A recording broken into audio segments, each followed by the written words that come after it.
NBC4 New York presents New York Giants preseason football. And we welcome you to MetLife Stadium in East Rutherford, New Jersey, as the New York Football Giants take on the Pittsburgh Steelers, two of the most storied franchises in NFL history. Combined, they've been to 5 of the last 9 Super Bowls. And New York Giants preseason football is fueled by Hess.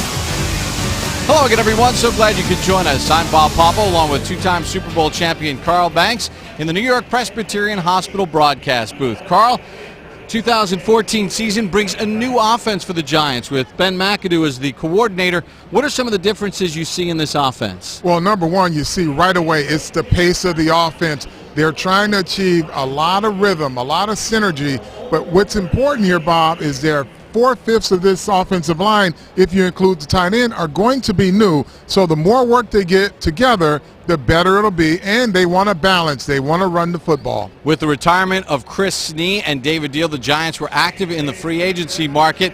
They went out and they signed Jeff Schwartz, who was a starter with the Kansas City Chiefs last year, to lock down the left guard spot.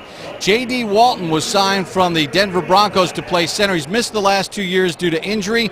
And in the second round, the Giants drafted Weston Richburg out of Colorado State, who could play both center and the guard positions. We'll talk a little bit more about the tight end position with Howard Cross in just a bit. Now, the Giants weren't only active free agent-wise on offense, they also went and revamped their secondary, bringing in playmaker Dominic Rodgers-Cromartie, who started last year with the AFC champion Denver Broncos. Walter Thurman III, he won a Super Bowl with the Seattle Seahawks. Veteran Zach Bowman, he could get interceptions for the secondary and provides a lot of depth. Quentin Demps, signed from Kansas City, can also help in the return game. And at linebacker, they added Jameel McClain from the Baltimore Ravens. Carl, the one wild card for the Giants defensively, which has been a staple for the last 7 or 8 years, the pass rush. Yeah, when you think about it, Bob, Justin Tuck took 11 sacks from this defense and went out west with them. So now you've got a JPP who's returning from injury. Hopefully he's healthy. Demontre Moore, we don't know what he's going to be.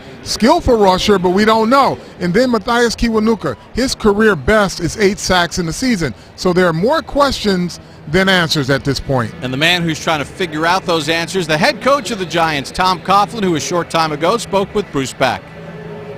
All right, thanks, Bob. Preseason game number 2, Tom. How much more do you throw into the equation in terms of offensive and defensive schemes? Well, it's all planned out, Bruce. It's all set up in terms of installations, and you flow right through the entire preseason with installations, and then you decide what you're going to use.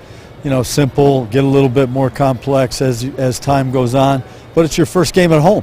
It's your first opportunity to play in front of your home fans. You got a lot of new faces.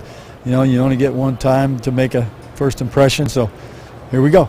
Buffalo is physical. You know Pittsburgh will be physical. Yeah. How important is it to match that physicality? Well, that's a big challenge, and it's something we're really looking forward to. We understand that completely. Well, Pittsburgh, you can always count on that. Winning the physical battle is not going to be easy, but that's part of the objective. Good luck tonight, Coach. Thank you. Well, a gorgeous night here at MetLife Stadium, and Giants head coach Tom Coughlin has 5 preseason games to figure out all those answers. What about that tight end position? For more on that, we send it down to Howard Cross. Guys, think about this. You got 6 guys showing up here to play tight end for the Giants, and we still don't know who's going to be the guy. Matter of fact, if you want to play tight end, show up. We'll give you a tryout. We got guys that are catching the ball a little. We got guys that are trying to block. And I know a little bit about blocking, and we haven't seen that just yet. I don't know, guys. This might be, I don't know, a reality show. Let's play tight end for the Giants. I'm wondering who's going to step up and be the man. Well, Daniel Fells showed some things, but he got hurt in the Hall of Fame game. Larry Donnell, I guess, has been the most consistent across the board. Giants head coach Tom Coughlin in his 11th year as head coach of the New York Giants. 2 Super Bowl championships, 158 regular season wins, of course, 170 career wins overall, counting his time in Jacksonville with the Jaguars. And the Steelers led by Mike Tomlin in his 8th year as head coach. He has taken 2 teams to a Super Bowl, winning one and losing the other. Mike Tomlin with 76 wins. Giants won the coin toss. They've elected to receive. Quentin Demps is back deep for the Giants. Last year he averaged 30 yards a return with Kansas City in his 7th year out of UTEP. To career returns for touchdown. Sean Sweezum gets the game underway for the Steelers. Demps is going to run it out. Tries to find a crease off the left side, tackle it around the 18-yard line. Howard Jones on the tackle. As we take a look at the starting lineups. Presented by Wendy's, Eli Manning. 57% last year for the Giants, and the number 27 interceptions against only 18 touchdowns. Manning, a three-time Pro Bowler, 151 consecutive starts in his career. Rashad Jennings will be the tailback as Manning will start in a shotgun set. Cruz, Randall, and Jernigan the receivers. Manning trying to find Jernigan, and the pass incomplete. We take a look at the starting lineups presented by Wendy's with quarterback Eli Manning. Rashad Jennings comes over from the Oakland Raiders, averaged 4.5 yards a carry last year. Henry Hynoski, an injury-riddled year last year. The offensive line been revamped. Will Beatty still coming back from that leg injury, so Charles Brown gets the start at left tackle. Jennings on the carry, and he picks up a couple on the play. A gain of 3 for Rashad Jennings.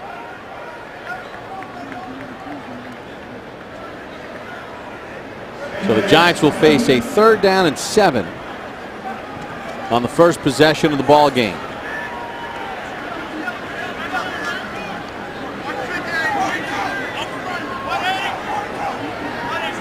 Manning out of the gun. Steelers look to have jumped. Manning's going to throw it, and now they blow the play dead, unabated to the quarterback. Stephon Tuitt, the rookie out of Notre Dame, was the guy who jumped for Pittsburgh. Referee is Brad Allen in his first year as a referee in the NFL. Neutral zone infraction. Number 91, defense. 5-yard penalty. 3rd down. Brad Allen, a referee in the ACC last year. Well, when you look at it, he got him with a hard count there. Now, Pittsburgh is a very aggressive team, and Eli's trying to see what they're doing, but he got him to commit with that hard count. So now the Giants face a 3rd and 2 from their own 26. Jernigan split wide to the bottom of your screen. Cruz in the slot.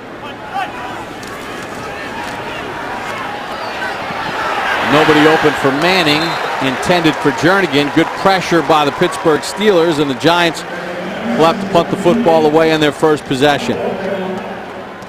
You take a look at the pressure here. They rolled the pocket here, Bob, to alleviate some of it, but no one got open down the field there, and Eli just had to get rid of it. Sean Spence, in his 3rd year out of Miami, was in pursuit. So Steve Weatherford on to punt for the Giants. Dree Archer back deep for Pittsburgh. Archer, a rookie out of Kent State, selected in the 3rd round. And Archer calls for a fair catch on his 23rd birthday. 51-yard punt, no return. And the Pittsburgh Steelers will go to work on offense. You know, this will be the best test for this Giant team. You know, the rules in the NFL won't allow you to get only but so physical in practice. And the Pittsburgh Steelers, they kind of pull out the stops early in preseason. Coach Kaufman talked about that earlier today. Like, they're going to see blitzes. They're going to see a lot of exotic things because the Steelers are a team that likes to hit the ground running when the season starts. So expect this to be kind of a game tempo. Ben Roethlisberger, 64% of his passes completed last year, quarterback rating of 92 with 28 touchdowns and 14 interceptions.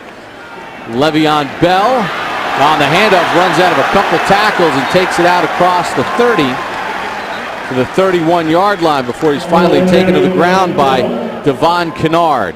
Yeah, take a look here, and we'll see Jonathan Hankins gets good first contact right here in the backfield, but he misses the tackle. Got to bring him down. Antro Roll came up from his safety spot to make the tackle, so gain of 9, 2nd and 1 for Roethlisberger and the Steelers.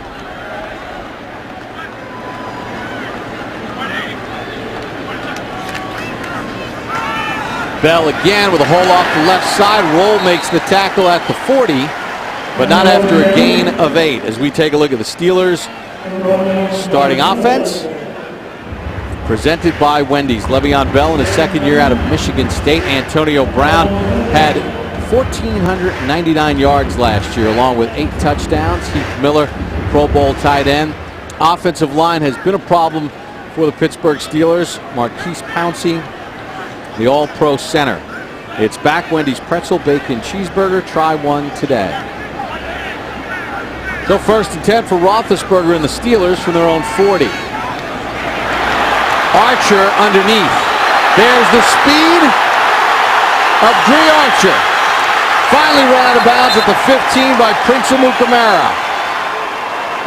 As you can see, the tempo of the Pittsburgh Steelers, they look like they've game planned some things because they want to know what they have as well. A little slip screen there to Archer, getting him in space. That's a Todd Haley, offensive coordinator, the specialty of him, getting guys in space. The rookie is small, 5'8", 173 pounds, but he is an electric player. Gain of 46. And the Steelers have it 1st and 10 at the Giants 14. One back set is LeGarrette Blount. He'll take the handoff, and again they pound it to the inside, finally dragged down at the 10-yard line after a gain of 5. And right now, Carl, one of the tests that Tom Coughlin is looking for is play on that interior part of the defensive front. And right now, Pittsburgh's picking on that. Yeah, you got Patterson out, but you've got Hankins in there, a guy they want to see what he can do. But you also have new linebackers in there. The rookie, Kennard, now he's seeing a different level of offensive play here than he did last week. Giants starting defense brought to you by Wendy's.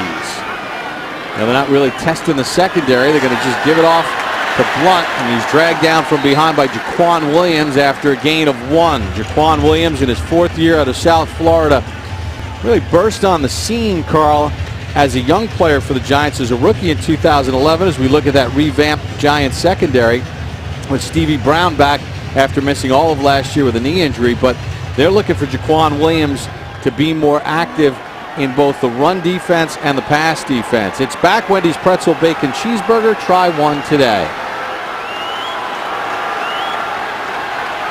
3rd and 3 from the Giants 7. Roethlisberger trying to throw the fade intended for Lance Moore, and great coverage there by Walter Thurman.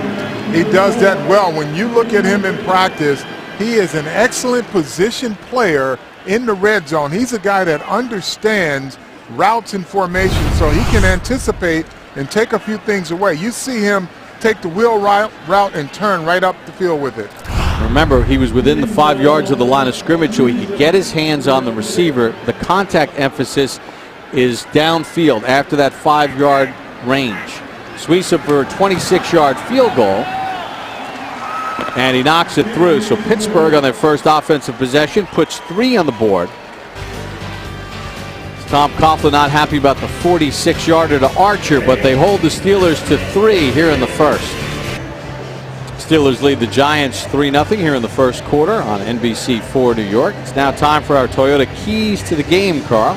Well, with the new offensive line, you want balance, and running the ball will make a better Eli Manning. And then when you look at the special teams play last week, one of the things they didn't think they would have to worry about is punt protection.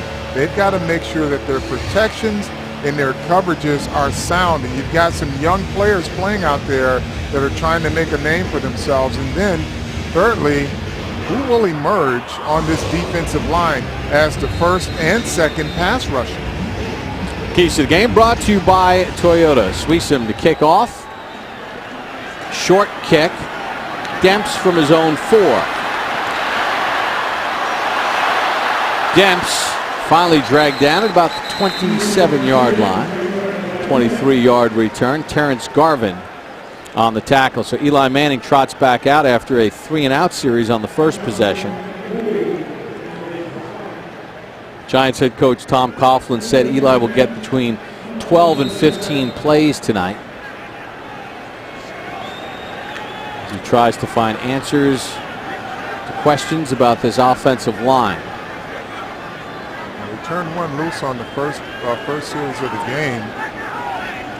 Still showing blitz again. Let's see if they'll pick it up. Jennings, the tailback. Cruz in a slot left. Jennings, big hole. Jennings could go. Jennings to the 5, touchdown Giants. That's answering one of the keys of the game there, to be able to run the football. They got him up there in their zone blocking. Mosley was a key blocker in that area. Sprung him right there for the distance. You'll see it right up front. There he is right through there, untouched. Jennings pulled from his right guard spot, opened the hole for Rashard Jennings, 73 yards. Coach Coughlin talked about the zone scheme blocking as well as the gap blocking, and Mosley there was a gap blocker running a trap there. And you see what Jennings brings as Mike Tomlin looks at the replay and not happy with his defense. He's got power, he's got size, but he's also a guy that can break it open. Brandon McManus with the 33-yard extra point as part of the experiment being used by the NFL, but it's Rashard Jennings with a 73-yard run. A little power football there by the Giants. Brandon Mosley sealed it, and Rashard Jennings gone. Giants up 7-3. Back at MetLife Stadium, Rashard Jennings with a 73-yard touchdown run, and the Giants with a 7-3 lead over the Pittsburgh Steelers. Brandon Mosley with a key block of Lawrence Timmons from his right guard spot as he pulled, and then it was off to the races for Jennings. Cortez Allen could not track him down. So after a spotty first series, it took just one play. Brandon McManus, rookie out of Temple, will kick it off and drive one past Archer through the back of the end zone for a touchback. So Pittsburgh will start 1st and 10 at their own 20-yard line. Ben Roethlisberger drove the Steelers down for 3, but Rashard Jennings with 7 for the Big Blue. They're up 7-3 here in the first. Back at MetLife Stadium, one series, and Ben Roethlisberger's got the shoulder pads off. He is done for the night. That means Bruce Gradkowski is in. Handoff to Le'Veon Bell, and gains about a half yard, and that's it. Got hit by Cullen Jenkins. As you get a look at Bruce Gradkowski. In his 9th year out of Toledo, backup last year with the Steelers. He's been with Tampa, Cleveland, Oakland, Cincinnati. He started 20 of 36 games in his NFL career, 21 touchdowns, 24 interceptions. It's been a good opportunity to show and tell here early in the game. 2nd and 9, Antonio Brown, the motion man. Gradkowski throws it to Brown, who steps out of bounds at the 25-yard line after a gain of 4.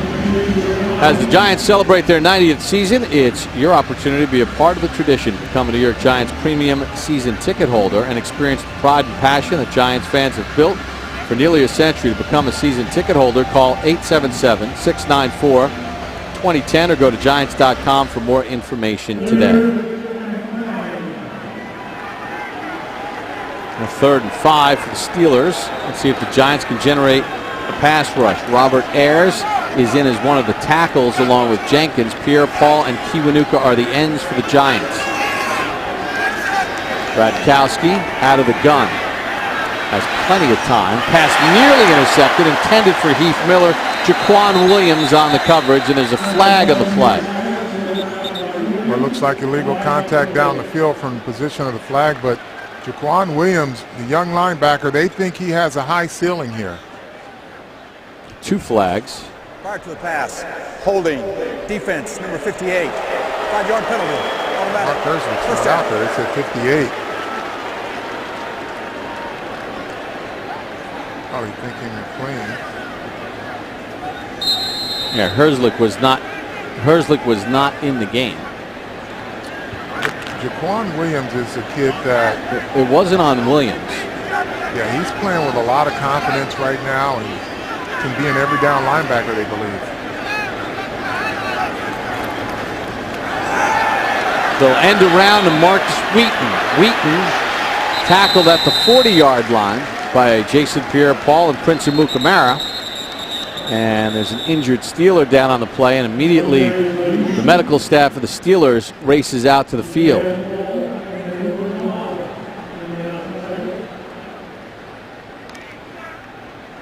And it's Ramon Foster, the starting left guard for Pittsburgh. One of their bigs. Started all 15 games that he played in last year with the Steelers. Originally signed as a free agent in 2009. Has started 57 of 72 games for Pittsburgh. He's got his quarterback out there looking in as well.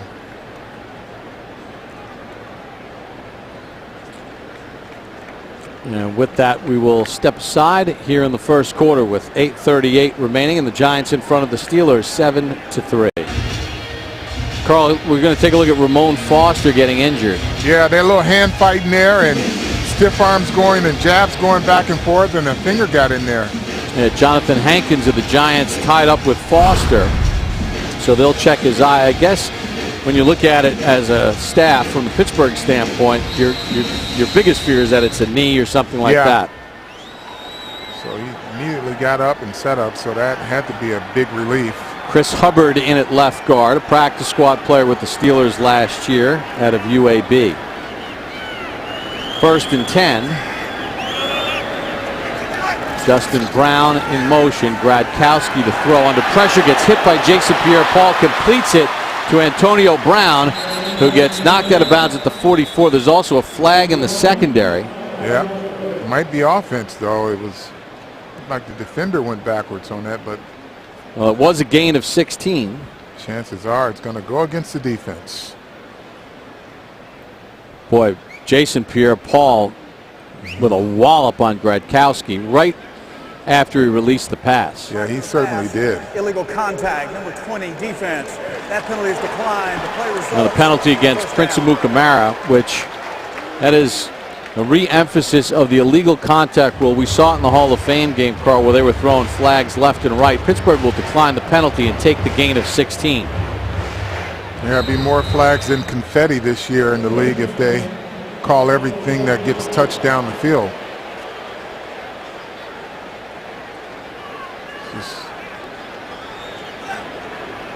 So 1st and 10 Pittsburgh at the Giants 43. Garrett Blunt moves the pile to the 40-yard line, and then a swarm of Giants get in the mix. Jameel McClain got his nose in there. Garrett Blunt. Jason Pierre-Paul on that one. He's active. I tell you, Bob, with this illegal contact down the field, it's you know, the game is slanted towards the offense, but it puts the defenders. I wonder if they're going to call the inadvertent stuff as well. Well, they want to make sure that the players get the message here in the preseason. I think they are. And the offense is getting the message too, and they'll coach that stuff too. Create a little contact down the field. Gradkowski to throw. Heath Miller on the catch. Nice tackle by Antrell Roll in space. Yeah, he had great acceleration there. He closed it, saw the boot, and closed on it right away. Antrell Roll last year, Carl, from snap in to snap out was the most consistent Giant of anybody last year. Yeah, he tracks him down, and he's talking about this year. You heard Coach Perry Field say he's getting his eyes back because now he can just play safety with the addition of Thurman. Antrell Roll appeared in his 3rd Pro Bowl last year after a 106 tackle, 6 interception year. 3rd and 8. Screen underneath to Bell. Stood up by Prince Amukamara, who gets him to the ground 2 yards short of a first down. Yeah, this is a big decision here. They got a 53-yarder they're looking at if they want to kick the field goal. Good position there by Prince Amukamara. Staying to the outside and forcing the ball into the pursuing Antrell Roll. So Brad Wing, first-year player out of LSU in the punt, did not play. Signed by Philadelphia as a free agent last year. Did not stick with an NFL team. Preston Parker is back deep for the Giants.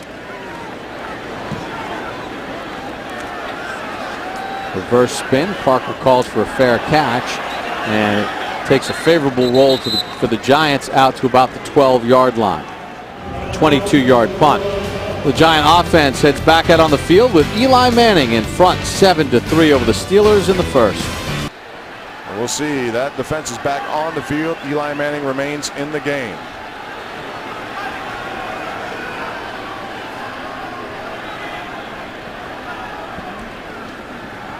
Play action. Pressure. Jarvis Jones gets in there, and he gets a sack on Eli Manning. Boy, he was quick. Last year, just one sack for Jarvis Jones, the first-round pick, and he was shot out of a cannon in there. Loss of 8 yards, Edmund. He's got to be able to come off the edge.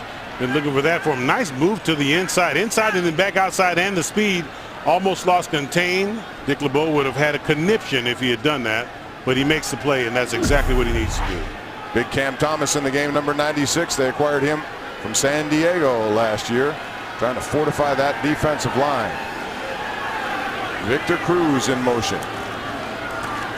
And off straight ahead, not much there this time to it. And just about everyone from the Steelers front seven is there to meet him, as the Steelers now set up a 3rd and long.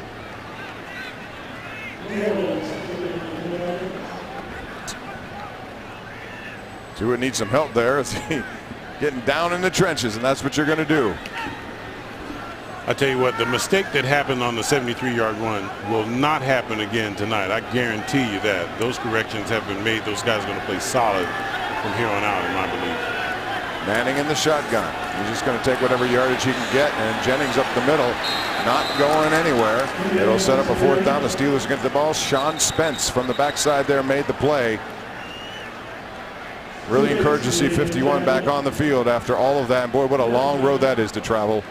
Dick LeBeau really appreciates that effort to get back, and after he was a 3rd-round pick out of Miami, they expected a lot of things out of him, and they may still get them, but it's taken a little longer because of that MCL, ACL. He also had nerve damage in his leg. A lot of time needed, much like what we saw from Dan Mason out of the University of Pittsburgh. Took him 2 years to get back. Tree Archer back again, trying to kick it away from him. He runs over, makes it. Archer now hit immediately, and he goes down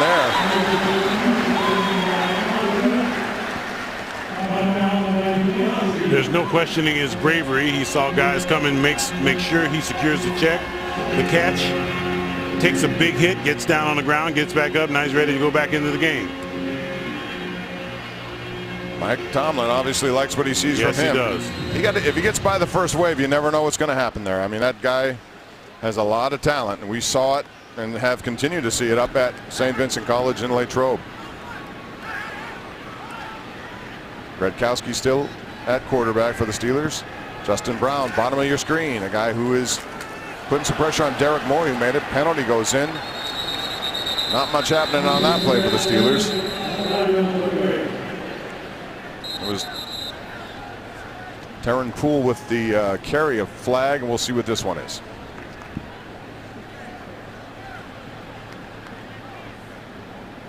Good job, let's go. Illegal use of the hands, hands to the face, number 90, defense. 5-yard penalty, automatic, 1st down. Well, they got that one with Jason Pierre-Paul. Boy, he laid a hit on Gradkowski the last time, and I guess it was clean, looked like he may have gotten a little bit under the chin, but man, that guy can put on the pressure. And you know, he's coming off some back surgery last year. He had a big year in 2011, 16 sacks. Last year slowed down, playing for a contract this year because Justin Tuck, similar situation, went out west. He was a long-time mainstay on their defensive line. Gradkowski to Poole again up the middle, and he's swallowed up pretty quickly there by Giant defenders. Very short gain. Terran Poole is out of Tennessee. He's been around with the Panthers, with the Colts. A lot of these guys, Edmund, have been on various practice squads just looking for an opportunity, however it is to get one. Got that second team offensive line. You see Adams is in there at offensive tackle. Derek Moy now into the game too, bottom of your screen. He made the roster last year, was not used all that much. Justin Brown has been really pushing him. In a battle for the 5th receiver. Delayed run to Poole up the middle. Jason Pierre-Paul again there. A little shoving going on by Quentin Demps along with Justin Brown.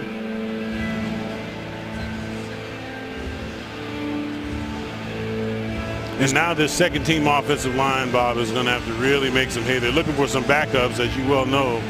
They're going to have some guys on practice squad maybe, and maybe 2 or 3 backups on that offensive line. Coach Mike Munchak is looking for some guys that can produce, and also guys that are versatile, that can play all across that offensive front. We already know that Cody Wallace is one of the guys that can do that.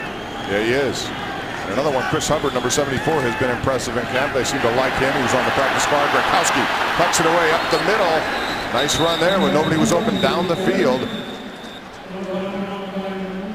Good instinctive play by Bruce Gradkowski. Boy, it scares you when your quarterback's helmet flies off, doesn't it? He gets up there, he sees the scene. There's good pass rush, but there's also good protection up the middle. Comes up there, and then he takes a lick, folks, going down to the ground. That helmet pops off. You really don't want to see that. And a penalty. Somewhere in there was another penalty. Jameel McClain was the man from Syracuse who made that tackle or hit on Gradkowski. Coach Tomlin is giving them the stare down because there was a holding on somebody. Killers. Did you see the call there? I did not. I didn't even see a flag on the field. Yeah, it was mysterious. All of a sudden there's a holding call and it backed them right up. So it's 3rd down 15 instead of a 1st down for the Steelers. Once again, shotgun formation. Here comes the pressure. Gradkowski trying to get away from it. Matthias Kiwanuka and others were there putting it on. He has to throw it away. And this is what happens when you have 3rd and long. They tee off on the quarterback, and this group here can do that. Cullen Jenkins, another guy they brought over. They got some talent up front, always have. Both of the outside rush guys just coming as hard as they can. Gradkowski with the veteran move, getting outside the pocket and then throwing the ball into the grass or artificial turf, if you prefer. Preston Parker deep to take the kick by Brad Wing. Another high kick, fair catch on the run. A little turbulence there, but he got it done. Brad Wing. And there's the flag. Another flag again on the far side of the field this time. Brad Wing, just for those of you who don't know, is from LSU, and you might remember a game featuring LSU and Alabama a couple of years ago. I think it was 2011, and the final score was 9-6. He was the punter for LSU, and that day had a 73-yarder. He averaged close to 55 yards a punt, and had a lot to do with the field position of that game. LSU won in a low-scoring game, 9-6. Do you remember that game? I do vaguely remember that game. SEC championship. I actually found myself pulling for Alabama. Not. During the kick, illegal use of the hands by hands to the face, kicking team number 51. That penalty will be assessed from the dead ball spot. 1st down. All right, so Sean Spence gets called for the penalty there. NCIS New Orleans is a drama about the local field office investigating criminal cases affecting military in the Big Easy. Leading the team is Special Agent Scott Bakula, a.k.a. King, a native of NOLA, driven by his need to do what's right. NCIS New Orleans premieres Tuesday, September 23rd at 9 p.m. on CBS and KDKA TV. Very successful NCIS series continues here. Eli Manning remains in the game. They have a head start, folks. In case you missed it, they played in the Hall of Fame game last week. 17-13 was the final over the Buffalo Bills, who the Steelers will see next Saturday at Heinz Field, the first preseason game there. Coach Coughlin keeping a lot of his starters in for another series. Didn't quite get to see everything that he wanted to see, I guess, with that 73-yard run. So they're going to get some time here in the first quarter.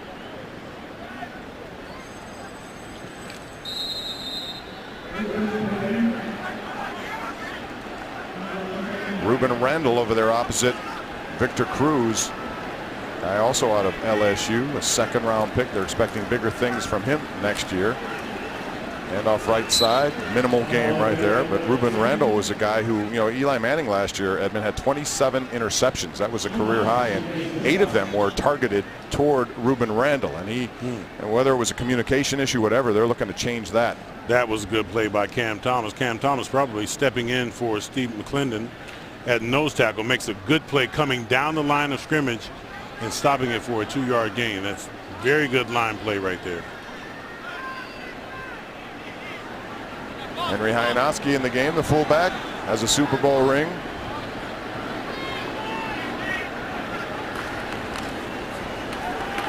And off a big hit right there by the Steelers up front, and a flag goes flying. Sean Spence was in there early, making a huge hit.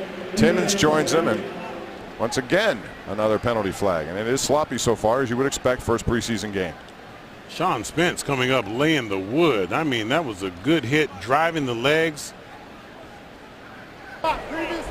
Holding. Offense number 75. 10-yard penalty. Second down. So that'll back him up. And yes, Sean Spence, that's one thing, you ask him up there about his legs. He says, my mind is beyond that now. I've put enough time in. I'm just looking ahead. He has to be positive. So far he has been. And so is this guy, Dree Archer, 46 yards, setting up the Steelers 3 points. And then it was Rashard Jennings, 73 yards to the house. We'll be back with more from MetLife Stadium. Bob Pompiani, Edmund Nelson, Jeff Rosella with you. Second quarter action, 7-3. New York has the lead after 1. Steeler starters for the most part remain in there. No Polamalu, but we do have Mike Mitchell, and we'll talk about him. Number 23, the new safety, taking over for Ryan Clark. There's also a new running back for the Giants, and that would be Andre Williams out of Boston College, a guy they're very high on. They're calling him Andre the Giant, not just because he's a member of the Giants, because he's a giant when it comes to yardage in school. We'll talk more about that in a second. Handoff goes to Williams, and he cuts his way around Cam Hayward, close to first down yardage before he's tripped up by the aforementioned Mike Mitchell. And there is another flag on the play, and this one looks like it's coming back. There'll be some holding in that interior line. Let's see where the culprit is coming up. Lots of penetration. You got to make a tackle right there. That's Stephon Tuitt, and it looks like they had a nice grab on Hayward. Cameron Hayward. Second down. Second down. Created a hole there. Yeah, Mike Mitchell, this is the biggest splash I think the Steelers made in this offseason. Mike Mitchell coming in from Carolina. He was a difference maker last year. 3.5 sacks, 4 interceptions, forced fumbles. He got 5 years, $25 million. The Steelers feel good about him complimenting Polamalu. He's a hitter. 3 forced fumbles. In fact, he will separate you from the ball. Second down and long now for Eli Manning, leading 7-3.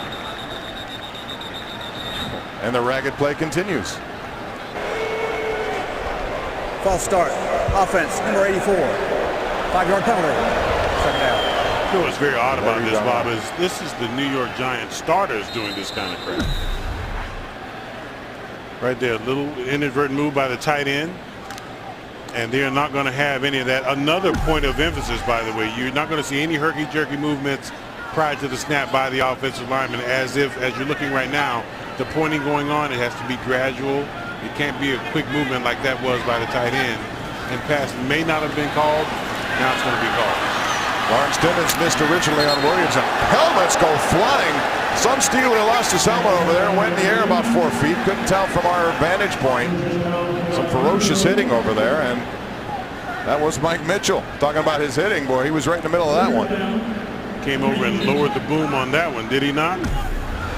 Watch this, folks, going over to the opposite side. Mike Mitchell coming from your screen left. And the big hit in there, boom, on the sideline. That's the way you come in and you lower it. Let them know you're there. I'll be here all day. Well, that's what he wanted. He missed some time in training camp, and he did not see Polamalu and a lot of the OTAs because Troy was training out west, so they need some time together. Once again, Williams up the middle. Get some yardage back. Steelers, including Cam Hayward, coming in on the play for the tackle. But Andre Williams, how about him? Last year, Edmund, 2,177 yards, 5th most all time in the NCAA. Played for Boston College, and just a tremendous, he was a Heisman finalist, I believe. Built low to the ground, now built like a tank, has great explosiveness, nice shifty moves, and then can get up to top speed very, very quickly. Get a chance to see Dree again. Dree Archer back deep. Punt by Weatherford. This is returnable here, Bob. He has some room. Makes it at the 12-yard line. Trying to get away from the first wave. Still too much pressure there. Blocking breaks down, and a return of only a couple of yards as Dree Archer was trying to find an area that was not covered by Giants. Good punt, long punt, returnable punt, but it wasn't. 58 yards on the kick. 7-3, Giants have the lead. Steelers go back on offense when we return. 3 as we continue right here from MetLife Stadium. It was the site of the Super Bowl last year, and you remember that game. Seattle came in here and made life miserable on Peyton Manning. Boy, they sure did. Boy, they got after him. And I think when you look at that Seattle defense, every team in the league would like to kind of feature what they did. And they were, you know, fast, young, coming at you. At every position along the defensive front, linebackers, you name it. They have exceptional cornerbacks and an exceptional strong safety that made a play in that game that was just absolutely unbelievable. And I saw a stat where Peyton Manning only had 2.3 seconds to throw the ball. When you do that against any quarterback, you're going to be successful. This one is not successful, and Bruce Gradkowski is sacked on the play. Pressure once again from the outside, then inside, and he goes down. A little bit porous on the left side of the Steeler offensive line. Over there on the left side, Mike Adams is over there, and I think it's Chris Hubbard. I can't see the number as of this point. Hey, look at number 49 for the Steelers in there, and this is a dream come true for the pride of Jeanette High School, Jordan Hall. He's in the backfield. Number 49 played with Terrell Pryor at Ohio State, one of the best all-purpose guys in Buckeye history, and he's given a shot here. And he's going to get his first carry, and it's not going to be a good one. And there's some good pressure there, and the tackle. Actually, no gain on that play. Paysinger. Spencer Paysinger. He's another one of these guys who's undrafted. He was out of Oregon, and it's amazing how many guys who need preseason. We always talk about this debate about whether or not these games, how many are necessary. Right. There was a time, you remember, you played when there were 6 in a season, 6 preseason games. I'm not quite that old, Bob, but yeah, I remember. Well, you remember. I remember those days, absolutely. So now it's down to 4. Some want to go to 2, but up the middle, pressure gets it off, and it's Driarch, but again, good pursuit by the Giants all over the place, and they make that play. Another loss of 4 yards, or actually, that's a gain of 4 yards, but it's not going to be enough here. Trying to open him up, but they were waiting for this play here. He comes out there. You see the linebacker is right on Dree. Didn't let him get out there. Dree needed to maybe press that route to the outside a little bit and then come inside with speed. Makes the catch, but really didn't go anywhere after that. Preston Parker back deep. He's waving guys off. It's a short kick, and it bounces backwards, and the Steelers have to down at their own 35-yard line. Not a good kick there, and it was well short of the coverage. Everyone was behind it, and Brad Wing, not a good one right there, as the Giants have wonderful field position when we come back. Mark it down.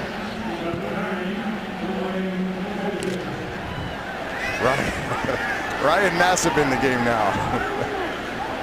I think I'm giving away too much plot on those reads, don't you, Edmonds? Yeah, I think you gave away the whole thing. Sounds interesting, though. I'm going to watch. Ryan Nassib, he played last week and looked pretty good against the Buffalo Bills. Last week, sure Handoff once again goes to Williams, and he's met by both Will Gay and Sean Spence. Also, Shamarko Thomas now in the game, number 29, and he, like Spence, is a hard hitter. But Nassib last week, 139 is a big touchdown to Corey Washington of 73 yards.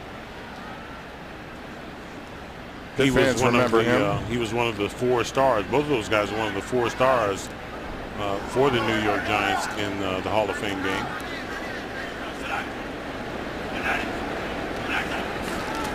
Once again, handoff, and they'll keep working Williams.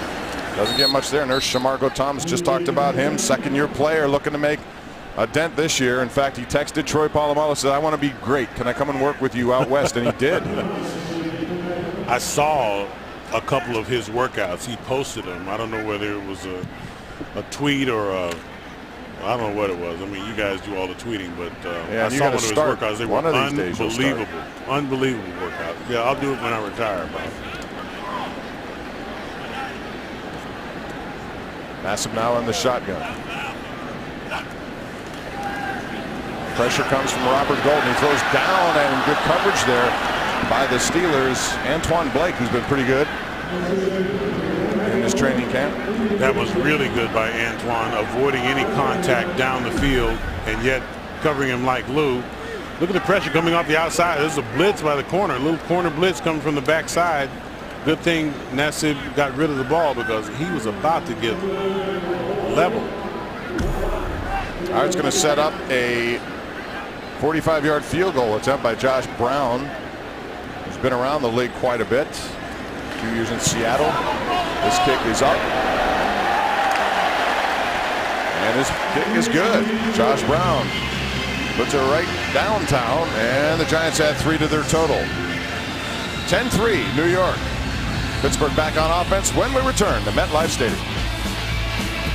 Second quarter action in New Jersey. You see Ramon Foster there sitting on the bench. He appears to be okay. Earlier in this game, he took a hand to the eye, and it appeared to really do some damage in there. He was down for quite some time, but he got up. Doctors have looked at him, and he's okay over there on the bench. At least we hope so at this point, because he's a key part of that Steeler, the left side of their offensive line, number 73. He certainly is. They need him to be solid at that offensive guard position.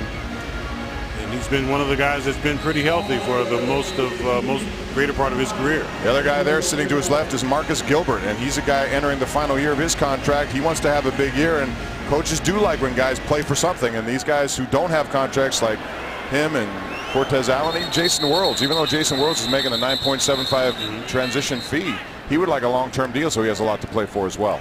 Yeah, I believe that there's enough interest around the league to make sure that if Jason Worlds has a good, solid average year, he's going to get picked up for a pretty good penny by somebody. But they put the tag on him for a reason, and that reason is he's a catalyst player. He's a great player with the Pittsburgh Steelers in their scheme of things, and I'm sure that Dick LeBeau wants him around for a very long time. Justin Brown, number 15, along with number 11, Marcus Wheaton, both in the game. Maybe later we'll get a chance to see Martavius Bryant. This is a guy, Martavis was really good in training camp. He's got a second gear, the 4th round pick this year, and a guy who the Steelers hope can be one of those red zone targets that teams love to have. Spread formation for Gradkowski. He throws behind Justin Brown, who makes a nice adjustment to make that play before he's knocked down by Walter Thurman. But Justin Brown is a guy who's a 6th round pick. You know, Antonio Brown was a 6th round pick. I don't think the Steelers expect Antonio Brown numbers out of him, but they do expect him to step up this year. It's a big guy. He really shielded the defensive player with his body there and made a good catch behind him. Has some skill, can catch the ball in his hands, and can separate if he gets a chance to get downfield. This high-definition broadcast is brought to you by Xfinity. Gradkowski now changing the play. Steelers trail 10-3. Back to pass. Pacing her up the middle with pressure. He unloads it down the field. Penalty flag flies. It's incomplete. Quentin Depps was back there, but there was contact. We'll find out on whom. Looked like Marcus Wheaton did a fine acting job there, at least initially. Illegal contact, number 31, defense. 5-yard penalty, automatic, first down. So it's Zach Bowman, and it's not Quentin Depps. Bowman, 5th round pick of the Bears several years ago. One of the veterans in their secondary. I saw Marcus Wheaton throw his hands in the air and wave them around, and I believe he thought he was being held, and I believe that's what they called. They're going to be looking for offensive push-offs quite a bit as well. That's something the defensive players have complained about. Teron Poole goes to the outside. And he gets nice yardage there before he's finally knocked down by Bowman. Poole with a nice job coming out off the right side. Marcus Wheaton really needed to get in there, Bob, and make a good block on the outside, which would have caused the break. If you watch it to the outside, watch Poole get to the outside. Good block at the point of attack. Needed to hook there, but that's a nice job right there. Gets on the corner, and right there, Wheaton, what are you waiting for? Go after him. Hit him. If he does that, there's another 5 yards, maybe even a first down in that run. Jordan Hall back in the game at running back, second carry. This one goes for about a yard or so before he's down on that play. Cooper Taylor made the tackle. Jordan Hall, and like I said, played with Terrell Pryor, Ohio State, all-purpose guy, just hoping for a chance here. A lot of these guys are, Edmund. They're just looking for, even if it's practice squad, open some eyes, get a chance, extend the career. Absolutely. Nothing's in stone. Coach Tomlin makes sure everyone understands that when they get to training camp. And this is a key 3rd down. They try to get the first down, keep the chains moving. Coach Tomlin wants to see something out of this group. 3rd and 1. Will Johnson acting as the fullback. Up the middle, they get the yardage there to extend the drive and get a new set of downs. Poole for the first down. Will Johnson is an interesting guy. One of my favorite guys on the team. Is another one of those hybrid players. can block. You see him there at the point of attack, getting in there, trying to find somebody to block, gets his big body on some folks and moves the pile. But is a guy that can play anywhere from fullback. He can run the ball. He can catch the ball coming out of the backfield. He can certainly block, and he can play the tight end position. Gradkowski, shotgun. He zips it out, and he goes to Jordan Hall. Taylor once again knocks him out. Nice timing route right there. Looks like Bruce is getting his legs under him a little bit, getting some timing with the group that he's working with. And they're in the no huddle. Not necessarily hurry up, but the no huddle. And one of the things it does, Edmund, as we say, it limits the substitution a defensive team can do. And a lot of times opens up some lanes, especially in the run game when you spread guys out. It worked that way for the Steelers, who used it in excess of 20% of the time last year. That's the most they've had really ever with Ben Roethlisberger as quarterback. Down the field and overthrowing Justin Brown is Gradkowski. Justin Brown did not come out of his break with purpose at that time, Bob. And what I mean by that is come out of your break expecting the football to come to you. And he just kind of came out of the break. He was open. I think the throw may still have been a little bit high. But come out of your break and explode your eyes back to the quarterback, pick up the football, and maybe try to make a play. That time he was not expecting the football to come to him, and you could see that. Little bunch formation to the left. Giants jump offside. So it would appear on a 3rd and 7 play. We've had a lot of penalties in this game. Neutral zone infraction, number 91, defense. 5-yard penalty. Remains 3rd down. Robert Ayers jumped offside. He played in last year's Super Bowl, by the way. They lost that game, and he came over here. In fact, the Giants have a couple of guys who played in that game last year.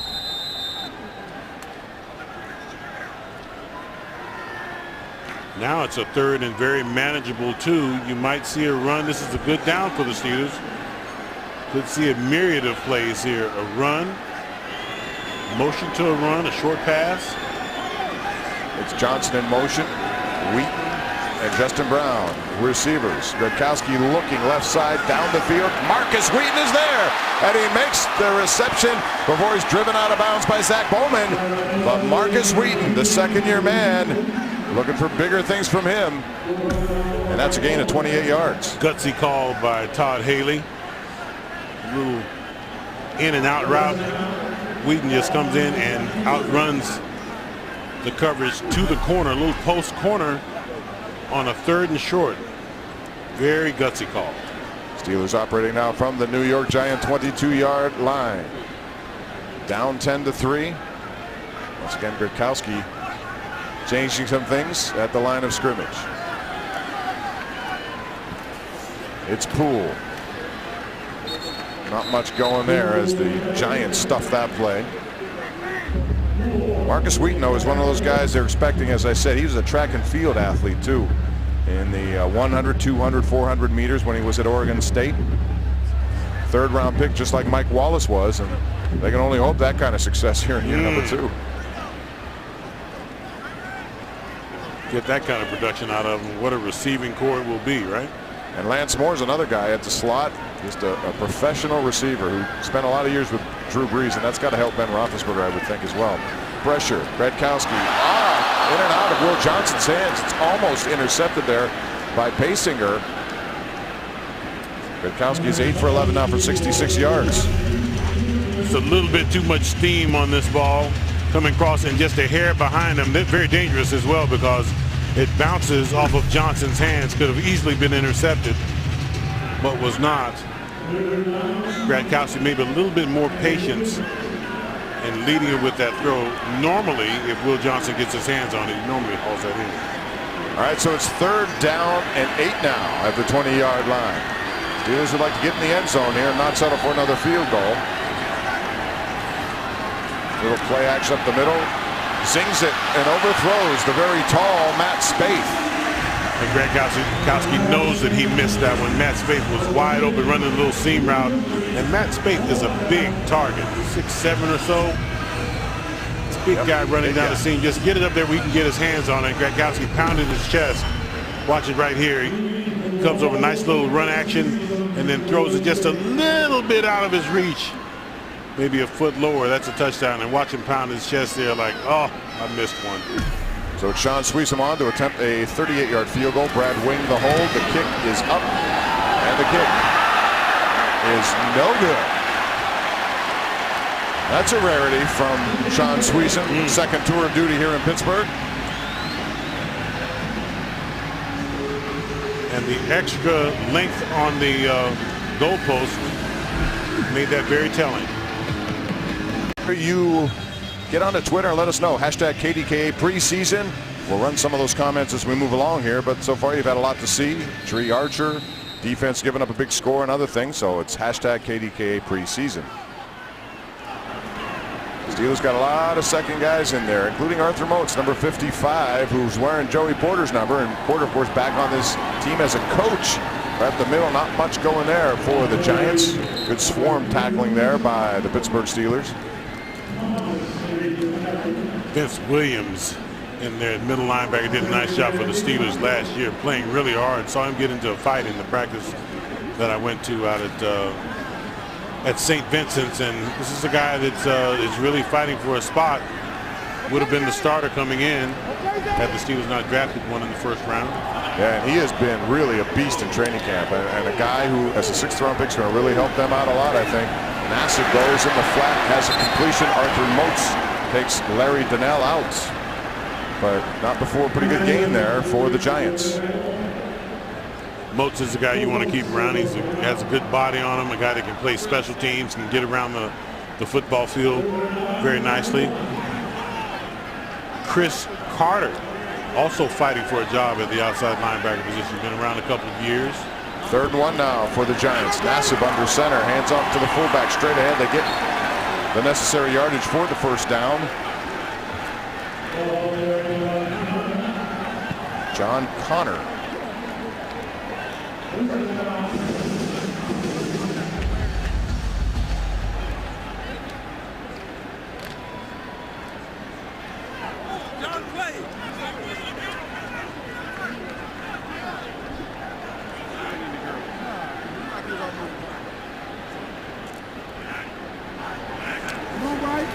Nassib this time rolling to his left, and he has an open man. And that's their big tight end, number 87, Kellen Davis. They brought him in here this year. He won a Super Bowl with Seattle last year. Another guy they brought over here, although he was inactive for that game, and he was a little annoyed by that because he was active for 15 regular season games. But Kellen Davis has a new opportunity here. Nice execution here by Nassib. A little dump off to the tight end. It's a good first down play. Great execution. Nassib looks very comfortable at the quarterback position, doesn't it? Like he's been back there for a while. Yeah, and he's competing with Curtis Painter, who's a veteran out of Purdue, but I think he has the upper hand on winning that backup job to Eli Manning. Now, Steelers looking to put some pressure. They do it up the middle, goes to Larry Donnell out of Grambling State. And he gets enough to take it to about the 45-yard line of Steeler territory. Young guys playing very base Steeler defense have to try to make something happen. And we've reached 2 minutes remaining in this first half. We had a lot of points right off the bat, and then things have slowed down. A lot of penalties in this game. The big play was a 73-yard run by Rashad Jennings, the former Pitt Panther transferred to Liberty. We'll be back with the final 2 minutes right after this. 2 minutes remaining, first half here from MetLife Stadium. Bob Pompiani along with Edmund Nelson and Jeff Frizella. 10-3, Giants have the lead. They've scored the last 10 points of this game after the Steelers took the first drive down. Big run by Tree Archer. Actually was a completion from Roethlisberger for 46 yards, setting up the Sweesom field goal, but then New York is countered with the last 10.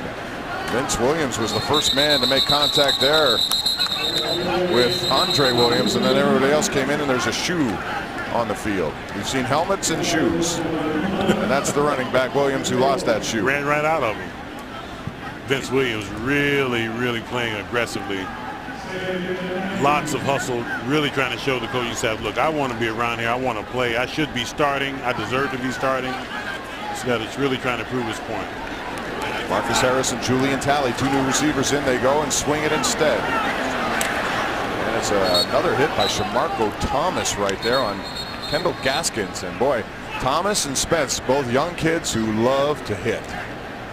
Right up your alley there, Ed. Yeah, Shamarko coming up. There was a lot of space there, Bob. Lots of open field. He came up and closed the gap very quickly. Makes a big hit.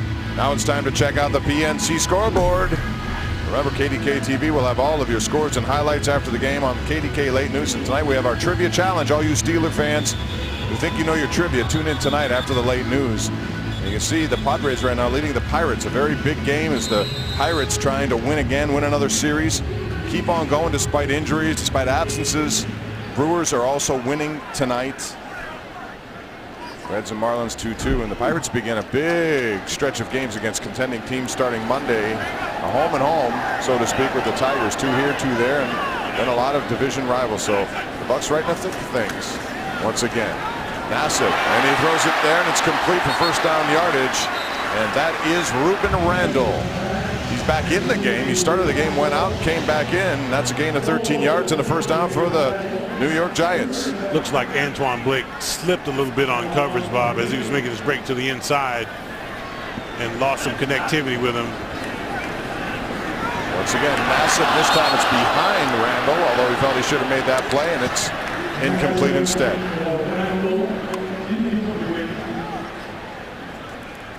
They have Mario Manningham back on this team this year too, and the number 1 pick they had, we were anxious. We wanted to see Shazier for the Steelers, and also Odell Beckham Jr. He's been out with a nagging hamstring. This is the first-round pick this year, 12th overall, I believe, out of LSU, but he's not there. They're expecting big things from him. Nassib 5-7, 39 yards. He's 5-0 until that incompletion right there. Gaskins, number 46, lines up to his right sidecar. Giants looking to add to their lead right now as they operate from the Steelers' 28-yard line. Chris Carter pressure, and he gets to the quarterback who throws it away. And they're going to call that incomplete. But Chris Carter, and he needs to show up this year. This is a guy who's entering, his 5th year. 4th year, I think it is. Coming up there, that's just a beautiful pass. But you see him dip the shoulder right there. Just went right around number 71, Charles Brown, like he was a statue. Well, we saw a lot of the Statue of Liberty here today, too, right? Yes, we did, on a beautiful day. Well, he was playing the Statue of Liberty on that play right there. He's going to need a little bit of help. Well, Chris Carter's a guy out of Fresno State. They took him in the 5th round in 2011, and they're expecting him to make a big step forward this year. They need some depth on the outside part of their linebacking core. Nassib in the shotgun. Zips it down the field, in and out of the hands of the intended receiver there. Larry Donnell. Steelers had pretty good coverage there, but that pass was open for a short amount of time. Terrence Garvin, 57, the linebacker. Nassib showing how comfortable he is, throwing the ball up, allowing his receiver to get up there and make a play. One of 2 things was going to happen. A great catch, that was going to be one heck of a collision if he does make that catch. I don't know if he's going to be able to bring that ball down, but Nassib is showing complete confidence, throwing the ball up and allowing his receiver to make a play. Brandon McManus is out now to attempt a longer field goal, and this one's up and good. It was 46 yards, and that was good coverage by Terrence Garvin. And this is a guy who's out of West Virginia. And Garvin, we'll talk about Garvin and the hit he made last year on the Cincinnati punter, you might remember. Now he have a bunch of whistles going on. Not sure what's happening down there, but the Giants extend their lead. It's 13-3 here at MetLife Stadium. Danny Smith was talking to the referee about something right there on that special teams play. I don't know quite what it was, but he had a lot to say and was really trying to get his attention. Referee came over, and there's Danny in the middle of his guys. Danny Smith has a lot of passion. You know, he got hit on that Friday night practice pretty hard along the sidelines. Yes, he did. And to his credit, he bounced right up. He got up. You know what? He said, I got to set the example. I can't lay down there. And he got right back up, and he's a tough guy, and he's an animated guy, and he really loves coaching here in the Pittsburgh Steelers organization. Trust me, he paid for it later. In the quiet of his own room, he maybe shed a couple of tears. I don't know. But he didn't show it when he had to. No, he bounced right up. I was proud of him. Once again, Dre Archer's deep. He's hoping to get a return here, but this one once again is going to be deep in the end zone, but he has decided not to take it out. He'll take a knee instead. and conserve the time with 38 seconds left. We'll see if the Steelers try to make something happen in the final 38 of the first half, trailing by 10.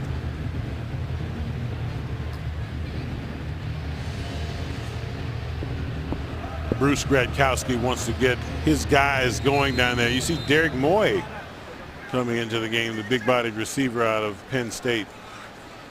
And Rochester High School, and he made the team last year, and he and Justin Brown are going back and forth on that 5th receiver battle. Although Darius Hayward-Bay is another guy. He's not here. He has a concussion. They signed him, and he's got pedigree, more so than those guys do in terms of being a #1 pick. And here's Archer now in the backfield trying to spin out of a couple of tackles, but it's Bowman who comes up and makes the play on the diminutive one.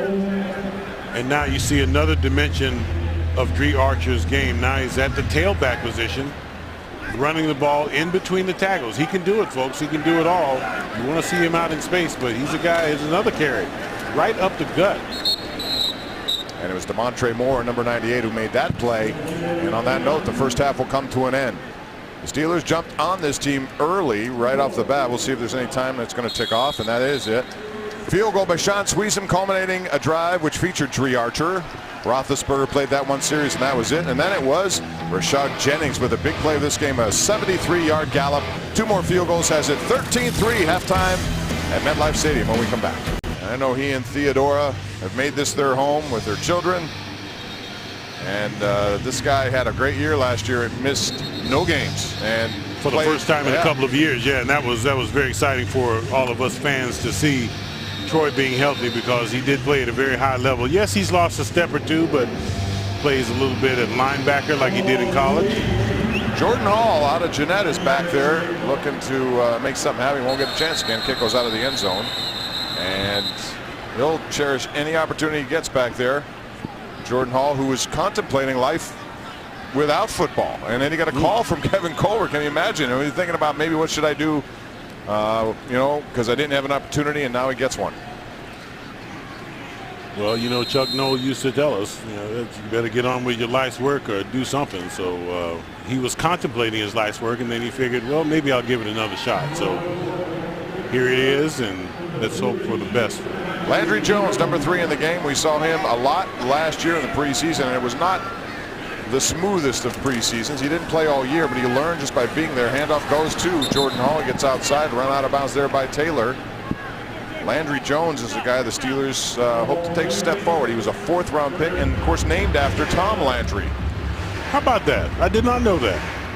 Yep. Tom Landry was a big presence, of course, and used to love watching that team, I suppose. And there you go, Landry Jones. Landry is a different player this year, Bob. He's much more mature. He's much more comfortable at the quarterback position. I think you're going to see some very crisp throws if he gets some time. And we got number 10, Martavis Bryant, a guy who has a lot of speed, especially down the field. He's a big guy, good red zone target.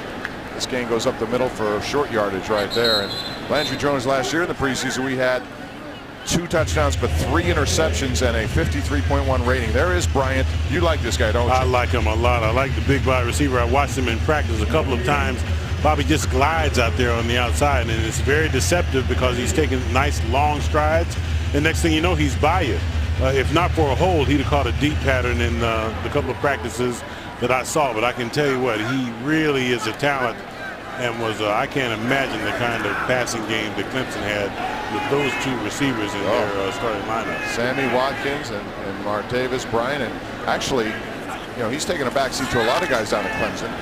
Landry Jones fires, and he looks for him, and in and out of his hands, he's complaining, and there is a flag down. We're going to have pass interference on the Giants right there, and it's going to go. It's a little grab before the fact, and he comes out. Pass interference. Defense number 28. Spot foul. Automatic first down. Jerron Hosley. Yeah, definitely a foul, but Bob, that's the kind of catch that Martavis is going to have to make, regardless of whether a flag is thrown or not. As big a body as he has, he's going to have to learn how to use that body in the NFL, get between him and the receiver, catch the ball out away from his body, protecting it, and haul that thing in. Play action to Jordan Hall. It's Landry Jones on the move, trying to get away, cannot do it. And a nice play right there by the Giants. There you have Landry right there, buying himself some time, getting to the outside. The pattern should have been cut off a little bit, but didn't get a chance. He didn't get a chance to, but he was trying to buy Martavis some time as he was going to his right. If he releases it there, he had two options. Could have thrown it to the short receiver, the tight end, or he was really trying to look down the field about 25 yards to Martavis, who did not get open in time.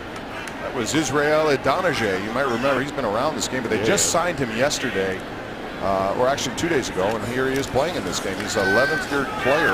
Was not on their roster 3 days ago.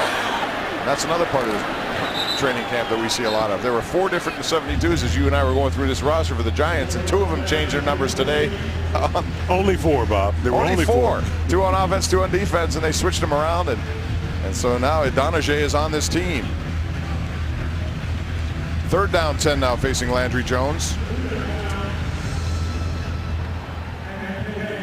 How about, you talked about Bryant, but with Sammy Watkins, you could argue now Ryan came out 1 year early. He could have stayed for senior year. Yep. If he had, he might have 110 catches this year. And he's a 4th round pick. He could have been, but he wanted to take that opportunity. And this is stuffed up the middle. Not much running room. Robert Ayers, number 91, was one of the first dive. Demontre Moore stops Hall, and the Steelers are going to have to punt the ball away. Brad Wing, whose last punt went only 21 yards. That was a loss of 2 right there. Trying to catch him off guard, but in my opinion, you throw incomplete 1st down, throw incomplete 2nd down, throw it on 3rd down. Get the 10 yards that you need and keep the drive going. Give him some confidence back there. So Wing trying to wing this one deep. Preston Parker is back deep. Parker again looking for special teams to make his opportunity. Wow, look at that punt. Hang time on this, but it's going to be returnable. And Parker takes it at the 15-yard line, cuts to the outside, tripped up there by Terran Poole on special teams. A lot of guys are going to make this roster on special teams. There's the running back getting down. It's a 51-yard punt, not much of a return thanks to Terran Poole. Excellent coverage. 13-3 Giants. We'll be back. NFL Thursday Night Football is coming to CBS, featuring CBS top team Jim Nantz, Phil Simms. They'll kick it off on September 11th with Steelers-Ravens. That big game. M&T Bank Stadium. James Brown, Coach Bill Cowher, and Deion Sanders will team up at halftime.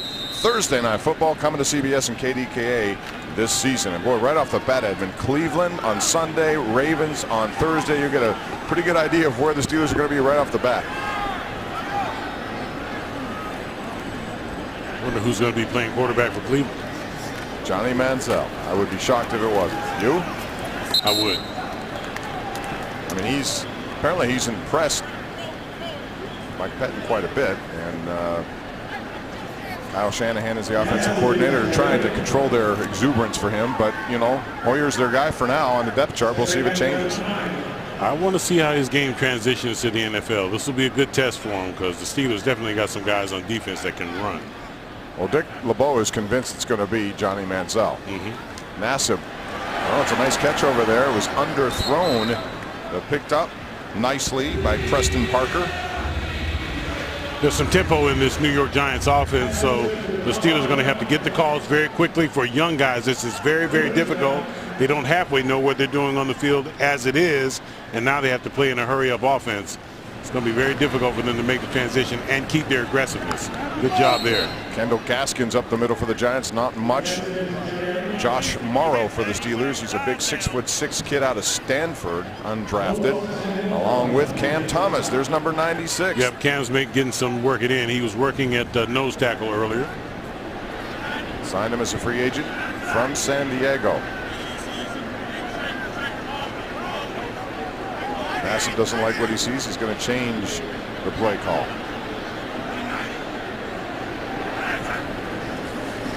Here comes Chris Carter trying to get around the edge. This one goes to Talley. And it's Isaiah Green who makes the tackle, but a nice route and first down yardage for the Giants as they move the chains.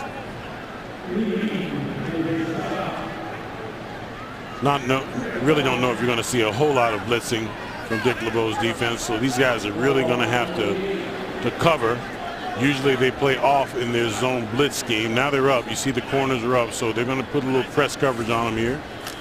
Nassib now gets it away. Nice tackle there by Shamarko Thomas in the flat once again. Well, you saw that one developing early, didn't you, Bob? He was coming from his position back there at safety. Watch this, coming up from the outside, but you don't see it there. What a nice hit right there coming in. The nice Vince Williams having a nice game. Shamarko being the hitter that he is, coming in playing hard-nosed football. Quick hitter once again to Talley as he tries to get around Green, gets some nice yardage along the sideline. Julian Talley's out of UMass and actually played for the Pittsburgh Power of the Arena Football League last year, and the Steelers actually signed a kid who played for the Power this year. Sure did. Had no time off. Lost in the playoffs and came to camp. Big down here for these young guys.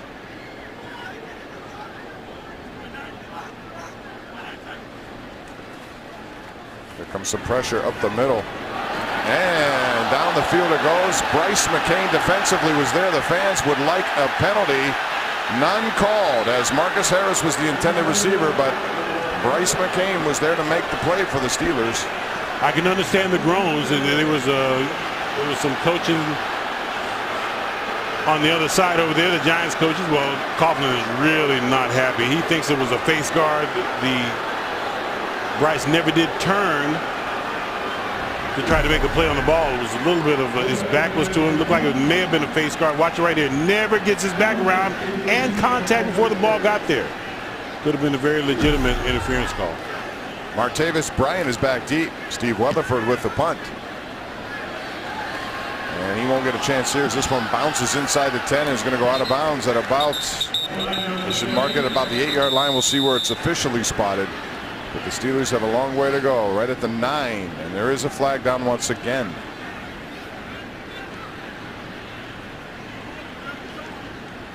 A lot of laundry tonight. Well, you'd expect that right off the bat. A lot of new guys trying to make their way. The officials.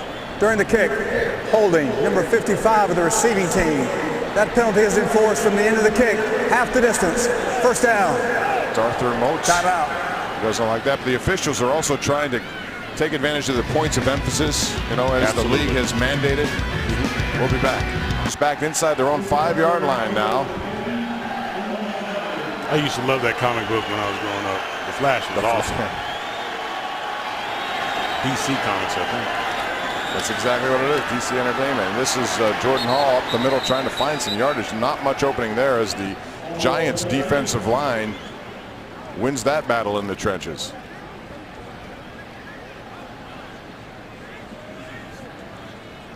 Not a whole lot of flash for the Steelers offense, but you're liable to see another deep one to Martavis here sooner or later. Hopefully sooner rather than later.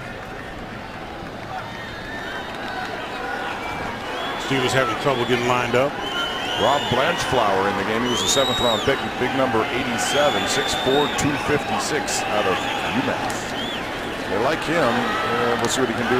Here's Derek Moore for the first catch of the night for him, but it's going for very short yardage once again. Giants swarming to the football.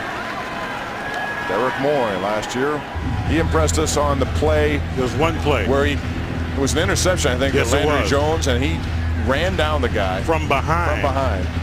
About a 75, 80-yard run and tackled him before he got in the end zone. I believe the Steelers held him out of the end zone defensively to 3 points. That was a huge play. Anything you can do to impress coaches, right? Even on an interception, and you don't give up on the play, and that's what they're looking for out of some of these guys. Landry Jones, Damontre Moore is going to get to him. He gets the ball off. Moore had him by the ankles. The big defensive lineman out of Texas A&M. And the Steelers are going to have to punt from deep in their own end zone. Well, it looked like Kashif Moore had gotten open down the middle, too. There was pressure coming right away. Oh, you have to do a better job right there. My goodness, you got to block somebody. Really get your feet over. You got to slide those feet as an offensive lineman to that outside if he's giving you a hard outside rush. There's the punt by Wing, and again, it's a high one. Charles James back, and he misplays it. Does it in? The ball is loose. The chase is on, and it looks like the Steelers have the football at the 20-yard line. We haven't seen many turnovers, but there is one right there. That is one big play. That's what Coach Tomlin is looking for out of his special teams. They're just waiting for it. If you muff the punt, we got to get a body on it. Those guys were hustling down there. Just right through his arms, Bob. Just right through his arms. That's the way. Get your body on him, and now somebody go recover the football. Picked it up. Great recovery there. It's Howard Jones, Hojo. Guy out of, I think he's from Shepherd University. He's been really pretty good in training camp too. But special teams and Turin Poole was there once again to make the play. But James did a bad job of fielding that football. Think those guys want a job this fall? That's what it's about. Hungry, man. Hungry. Howard Jones is Shepherd's Division II football. But he got an opportunity. He's started as a wide receiver, he was telling us. He put on 50 pounds as his freshman season, so they said, well, you can't run anymore. So we're going to put you at linebacker. So much for the freshman 15. How about freshman 50? Miguel Masonette now, intended receiver. We have a flag on the play. Now we're seeing a lot of different guys come into the game there. And Masonette. Holding. Offense number 72. 10-yard penalty. First down. Well, Cody Wallace, hand in the cookie jar there, the backup center. Take a look at the left side of the screen. You're going to see the hold here coming in right there. The guard just kind of turned them all the way around. I have a feeling if Landry gets any time at all, he's going to impress us with his arm. But thus far, Bob, he has not had a whole lot of time. That second and third team offensive line really has to try to provide some time for their quarterback. Once again, pressure up the middle. He's going to dump it off, and he's forcing things now, and that goes incomplete. But more good pressure by the Giants up the middle. Well, they were trying to negate the pressure that time by running a screen play. So you have the guys run right through thinking they got something going, and they couldn't get open on the screen, and they had to throw that one away. So now you're really deep, second and very long. And the key to this down, Bob, is not to try to get it all back at once. Get a good play in there, good solid 8, 9, 11-yard play. Put yourself back into position, but more than that, get yourself back in the field goal position with one down remaining to try to get a first down or touchdown. Second and 20 from the 31. Steelers looking to get some points on the board here. The Giants have scored the last 13. Landry Jones, Derek Moy get some of that yardage back, but not nearly enough for a first down, so it'll set up third and long. So they have to throw quick timing routes. Moy doesn't have time enough to get down the field far enough to get 9, 10 yards, which is really what they needed. But again, they did get some yardage out of that, so now you have a somewhat manageable 3rd and 14, 3rd and 15. This is a big play, but you don't want to take a sack here. Stay in scoring position. Be careful of where you are on the football field, Landry. Good protection up front. That's where it starts.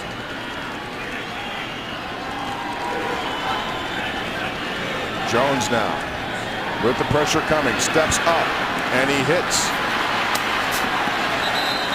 David Paulson. But it's going to be short once again. I'm trying to see far side of the field. They will be short. Set up another field goal opportunity for the Steelers with Paulson, 7th round pick a couple of years ago.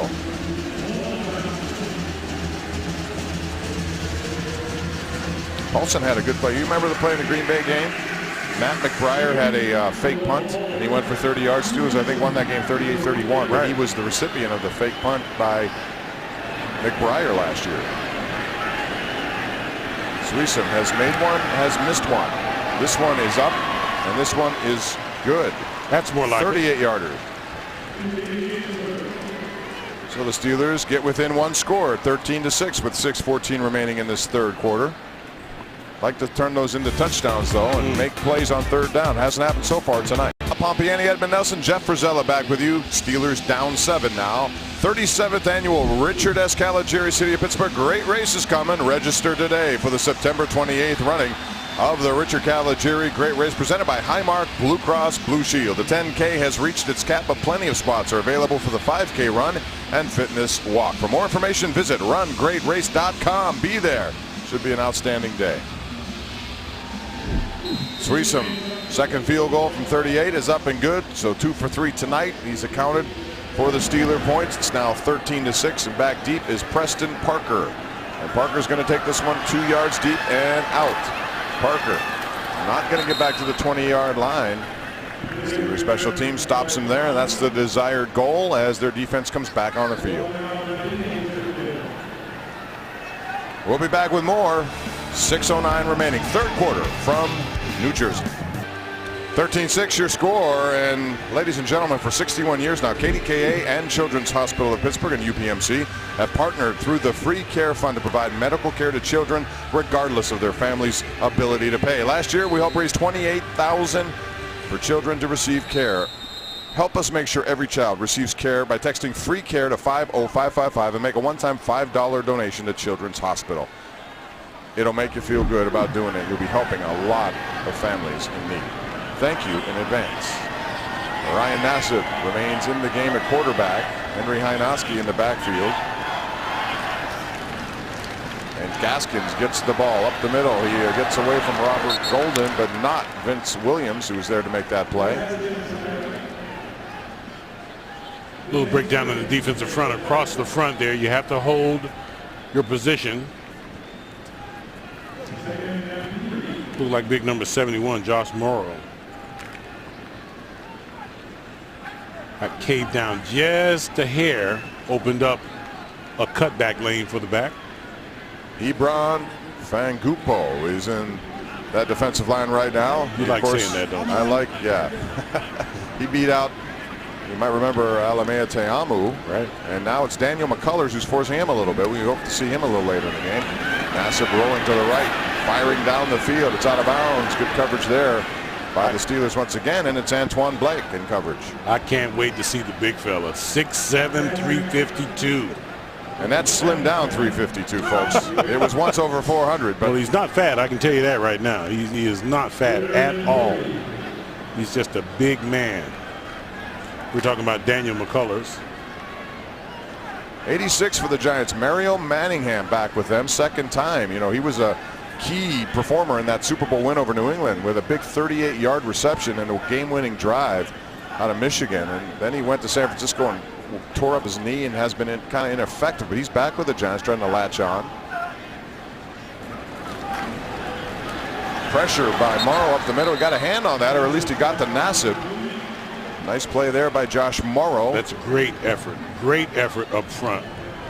Interior rush, just pushed his man back, walked him all the way back to the quarterback. That kind of pressure, you don't have to have great coverage. But look at that little game on the inside. The back comes, oh, that's a mismatch. You can't block the big man. Got to feel good about that. And now it's Martavis Bryant who's going to get a chance to make a punt return, and he has some room. He'll take it at the toe. Oh, he fumbles the ball, but he recovers, it looks like. It bounced back to him, but that could have been disastrous. But Bryant looking to run before he had the ball, and it bounced off his hands, but he did recover, so the Steelers avoid a little bit of a disaster there. Take a look again, Edmund. Let's see if he keeps his eye on it. Oh, he took a peek, Bob. He took a peek before and just hopefully recovered it. Very nice recovery there. Could have been disastrous. Can you say Coach Peasy? Joey Porter back on the sidelines. He'd rather be playing, I'm sure, than where he is right there, but good to have him back. You should see him during the drills, Bobby. It's like he's still playing. He gets fired up, high chest bumping with guys. How about the fact he spent 14 years in the league, 9 of them in Pittsburgh, but third-round pick, tune in, 98 career sacks. That's pretty good for a third-round pick, for any pick, but especially somebody drafted in the third round. Hand off, Miguel Masonette. And he's swallowed up by Jay Bromley on that defensive line. Let's go down to Jeff Rosella. Had a chance to speak with Lance Moore, new Steeler receiver. Thanks very much, Bob. You know, one of the cardinal rules of interviewing football players, at least in my case, is always interview someone of your own size. So that's why I got you first. Lance Moore is with us, new to the Steelers this year. You spent 8 years as New Orleans Saints, Super Bowl champion there. Really the only thing you ever knew until this year. How's the transition been?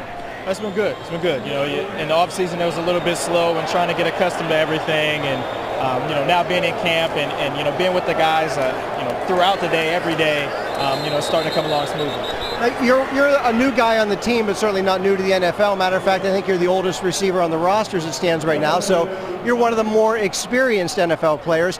What kind of role does that have for you on this team? Well, yeah, I'm definitely kind of a mentor out here to some of these guys, and I don't plan to be an expert for anybody, but I'm definitely a guy that's seen a lot of ball, that's played a lot of ball, and I feel like I have a lot of knowledge of the game and can help a lot of guys out, and that's what I've been doing.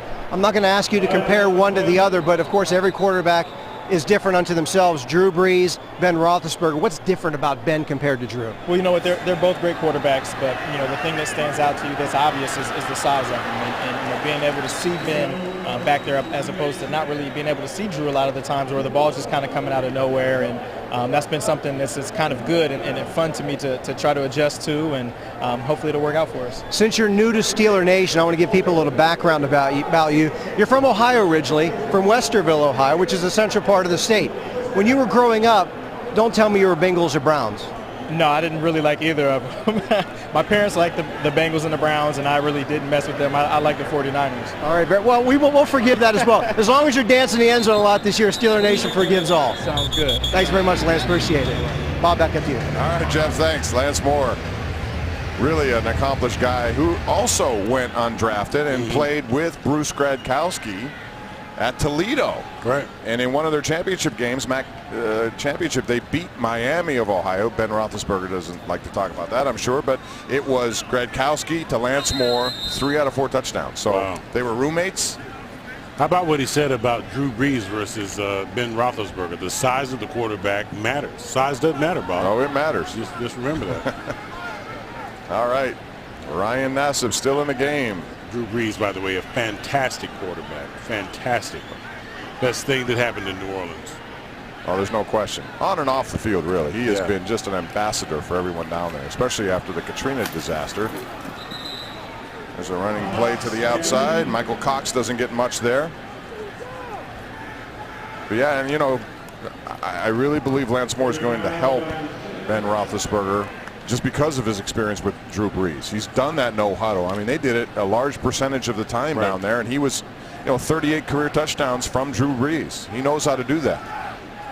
And it's going to take a lot because they lost Jericho Cotchery in 10 touchdowns last year, so Cotchery moves on to Carolina. Remember the rapport that Cotchery and Ben Roethlisberger had with the timing patterns, especially in the red zone? Cotchery would make that little move. They have to replace that, and that's how you replace it. You get a seasoned veteran in here that knows what he's doing, get him a chance to get the ball and make some plays. Good overall coverage there by the Steeler defense all the way around. And that was Jordan Zumwalt. We've been anxious to see him play out of UCLA, a 6th-round pick this year. Fiery on the field competitor. He's loud and he likes to play with reckless abandon, and I know Dick LeBeau appreciates that, as does Keith Butler, the linebackers coach. These young guys are getting in there and getting after it, and there he is, Daniel McCullers, lining up at Big 74. Yes, sir. We got to talk more about him, Edmund, because he can out-eat you. I know that. Anybody can out-beat me now. I got to stop eating. I saw you go at a 48-ounce something once. Oh, stop it. You've never seen that. Well, it was big ounces. But McCullers, here's the man we're talking about, and we're glad to get it. He's my word. 6'7". Look at Ike Taylor. He looks. Everybody he has no technique, Bobby. You watch him, he just has absolutely no technique, but he's so big and strong, he doesn't use a whole lot of technique and can just walk guys back. He reminds me of Gabe Rivera. Remember Gabe Rivera that I played with years and years ago? Well, Bryant's not going to get much there. He slips, he goes down quickly on the punt return, so the last two haven't been all that good. That was a 55-yard punt and no return on the play by Martavis Bryant. But yeah, what an unfortunate. They had a chance to go down to San Antonio and visit with Gabe and his wife, and man, one bad decision and it affects you for the rest of your life. But he's doing well. But Gabe was quite a bit faster than Daniel McCullers. Gabe ran a sub 5.40, so he was big and fast and strong, but he could just take a guy from the line of scrimmage and just carry him back to the quarterback, and that's the same kind of potential that McCullers has shown in camp thus far. Just take a guy, no technique, and walk him back to the quarterback. There's a short gainer for David Paulson, 58 over there. What a story he was. If you watched him at Boston College, Mark Herzlich, and this is a guy who went undrafted, part of the Super Bowl team, but in 2010 won the Rudy Award. And he missed all of 09, you might remember. Ewing's carcinoma, bone cancer. you know, at that point, football was just an afterthought, and he's worked his way back. He's now starting inside line or middle linebacker here on this team, and what a good story of perseverance, dedication, and never saying quit.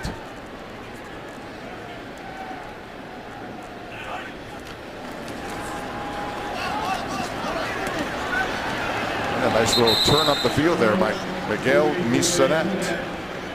And Masonette made a nice play there. He's taking advantage of any playing time he can get as well. Showing some power and getting the first down. That's very nice. Turned it up. Got caught well behind the first down line. Keeps his balance and keeps his knees off the ground. Excellent by Masonette. Stony Brook. He's been around. He spent time with the Eagles, Browns, Colts, Chargers, Jets, Redskins, and now Steelers. And at Stony Brook, he was one of their best players. Walter Payton, runner-up, what an outstanding runner, but trying to keep it here. We're after 3 quarters. Steelers down 13-6. All right, start of the 4th quarter, and the Steelers got some business to do here. They're down by 7, 13-6. 2 Sean Sweezum field goals. The Giants, and the only touchdown, the big one by Rashad Jennings, 73 yards. Boom, just like that. Took it to the house, and that is the difference of this football game. Landry Jones now looking down the field, going for it all. Martavis Bryant is back there. There's contact. There's a flag. Pass interference coming up. And that's the mismatch that you'd like to see with a guy who's 6'4". Absolutely. He's just using his body, using his arms, using everything to try to come down with that ball. And again, that's a ball that he really should try to come down with. First down. As you hear the call from the referee, but absolutely, those are the kinds of advantages. And how about that throw? That ball went a long way in the air. But look at him fight for it, fight for it. A little bit of hand fighting. A little more effort there by Martavis, and you're going to see that. He's going to develop into a really nice receiver, but he's going to have to come down with those big plays because they're not going to make that call every single time. The man back there who committed the penalty, Jaron Hosley, and he's been suspended for the first 4 games of the regular season because of PEDs. They have 2 guys who are in that situation. He's allowed to play in the preseason, but he will not be eligible in the first 4 games. Landry Jones now looking and throwing behind Masonette. And the hit there by Hosley, and that goes to the ground, setting up 2nd down. But you saw the spurt down the sideline. He does for a big guy. He could put it out there, and he ran right by Hosley. Yeah, and I think he was underthrown a little bit. You know, if he leads him out there, he might even yet separate by a couple of steps and catch that one running into the end zone. So one of those guys, again, you're going to have to throw it early. That's a nice problem to have, by the way. Receivers with too much speed. 2nd and 10 from the 18-yard line. Steelers looking to get the equalizing touchdown here. Down by 7. 4th quarter action from MetLife Stadium. First of 4 preseason games. Jones underneath Justin Brown. Immediately hit for not much there in terms of the gain. Justin right in the middle of traffic, caught the ball and really didn't know what to do right away. Well, what you do is you turn quickly and try to fall for some yardage knowing you're going to get hit. Right there, no hesitation. He looked to his left, saw somebody coming, and tried to pivot back to the right. No, in that case, you know you're in the middle of traffic. Just get as many yardage as you can. Get as close to that first down marker as you can. 3rd and 6 from the 14-yard line. Steelers have been down here a few times, have never been able to cash in touchdowns, just field goals. Jones looking into the end zone. Derek Moore goes up against Hosley. A little bit behind him. He had to turn around and got only one hand on it, so it falls to the ground once again, incomplete. And again, you want to have a little bit better execution down here as you get into the red zone. Landry Jones knows that. He knows he may have missed one there because he did have a mismatch, and Moore can go up and get it. You just got to put it in the right place. 32-yard attempt here for Sean Sweezum. The hold, Brad Wing.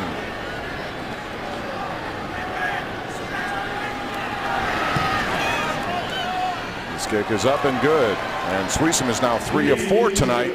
And the Steelers have pulled to within 4 with 14:01 left.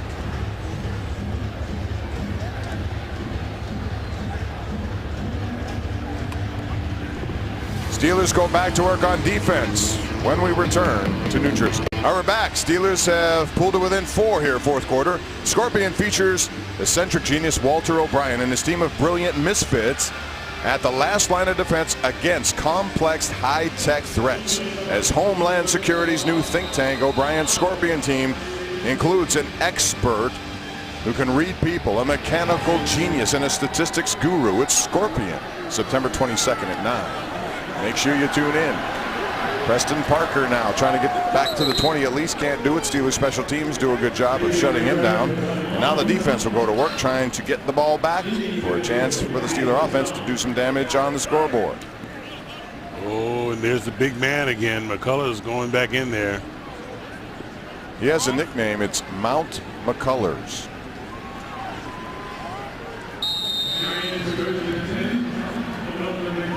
I don't know if I like that one or not, but we're going to have to work on that one. Yeah, we're going to have to work on that one. Well, he was 250 pounds, he was telling me, by the time he was 12 years old. Oh, my goodness. So Mama had to feed that for him?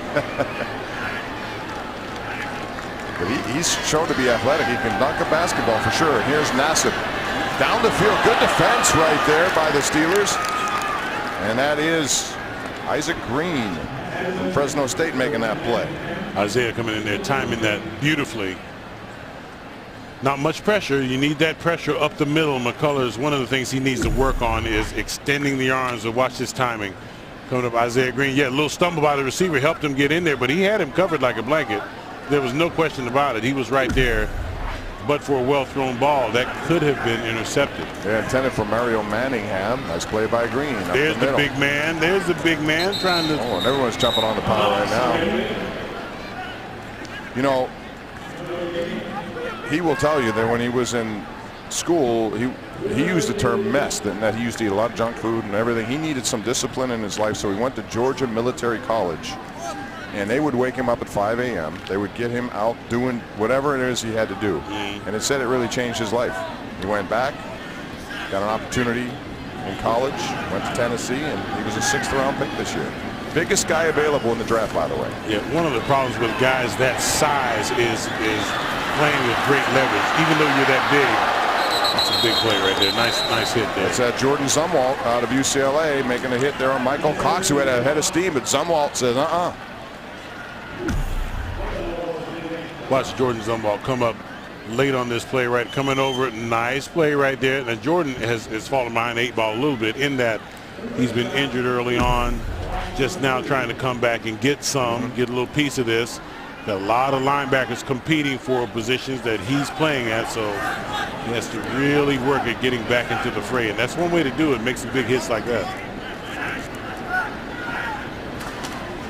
Time Nassib with a handoff to Gaskins up the middle. He runs into Nick Williams and a bunch of other Steeler white shirts. Nick Williams, another guy on the defensive end, a 7th-round pick last year. They need depth on that defensive line. There's no question about that. Nick had a pretty bad knee injury going into last year, at the end of last year, and never could make it back. Set out the rest of the season, but now it looks like he's fully healthy. McCullers also getting in on that tackle. The big guy can mess some things up. If you can get him to play low, I saw him come off just a second ago, and he had nice pad level. You can't handle a big fella like that if he plays with great leverage. You could occupy guys. That's what it's all about. There's Corey Washington, who makes a reception last week. He had a 73-yard touchdown from Ryan Nassib in their Hall of Fame win over the Bills. He's also a Division II player out of Newberry College. Right here, just playing off just a little much. I don't think that he was expecting that ball to come over there. He just kind of picked it up at the last second. Nearly dropped it.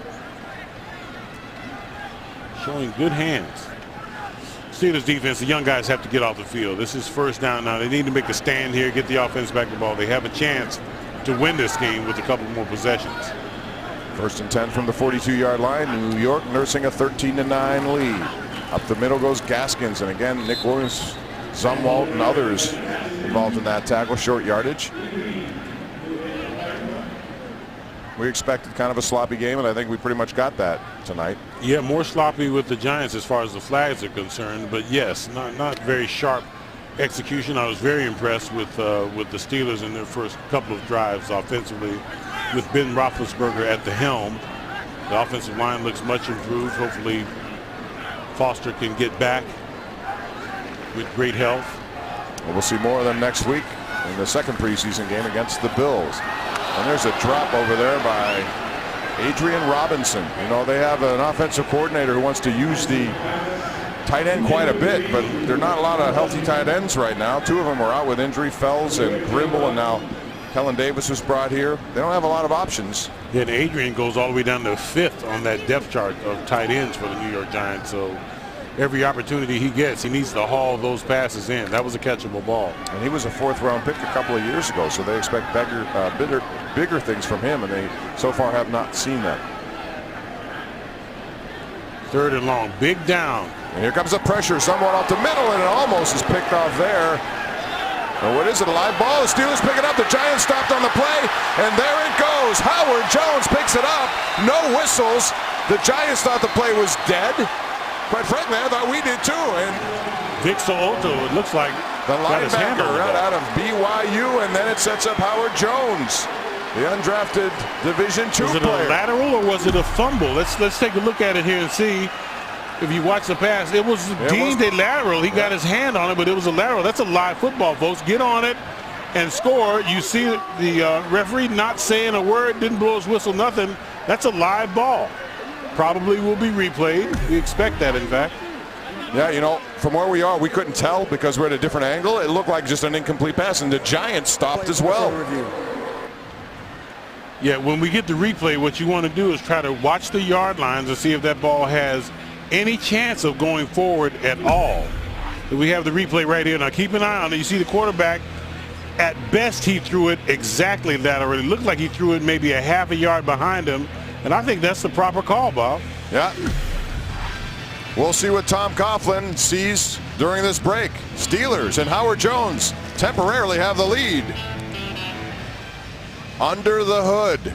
Hashtag under the hood, there you go. Because that's what the officials are doing right now on a 29-yard touchdown that was called on the field for Howard Jones, the young linebacker for the Steelers. And from our vantage point, to me, at best, it looks inconclusive, which means the call on the field would stand, I suppose. Nassib looked like he was right at the 37 and a little piece, just behind it, and threw it to the 38-yard line. Watch his feet there. He's just beyond the 37 there and throws it. It looks like it goes backwards there. That's this angle. There we go. Well, it was a nice play by 2 linebackers, Vic So'oto exactly. and Howard Jones. 2 guys trying to crack this lineup, and Tom Coughlin can't believe it. Yeah, well, believe it, because I thought it was a backwards pass from the beginning. But well, he's very got to alert for the young guys. I'll tell you what, Dick LeBeau's got to be happy that they didn't stop. That's one thing that you always want guys to do. They don't stop. Giants did stop. Here's the extra point from 33 yards.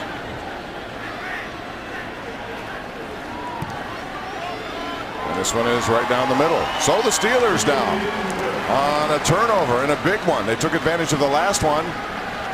A fumbled punt return. They turned that into 3, and now the lateral from Nassib, batted down by Vic So'oto and taken home by Howard Jones as the Steelers on top at 16-13. A couple of things in there. Defensive score. We haven't seen a lot of that from the Steelers in the last 2 to 3 years. That's huge for the Steelers to get that started early on, develop a pedigree for that, and see that thing come along, and also in the regular season. And they scored 7. So offensively, if they can get it going a little bit, you get that kind of help from your defense, you're going to finish strong. Well, I don't think the offense should be, as this season rolls on, should be much of a problem.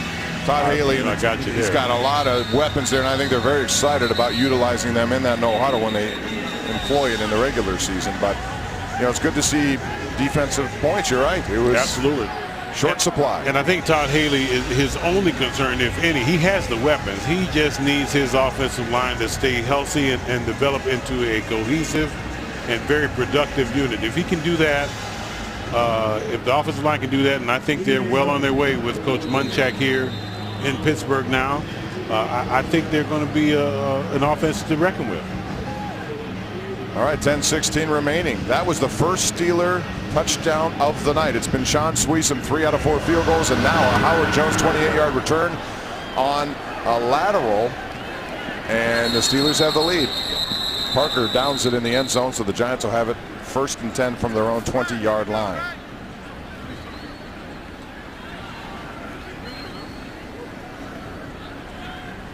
We'll return to MetLife Stadium for the final 10-16 of this one right here on KDKA TV.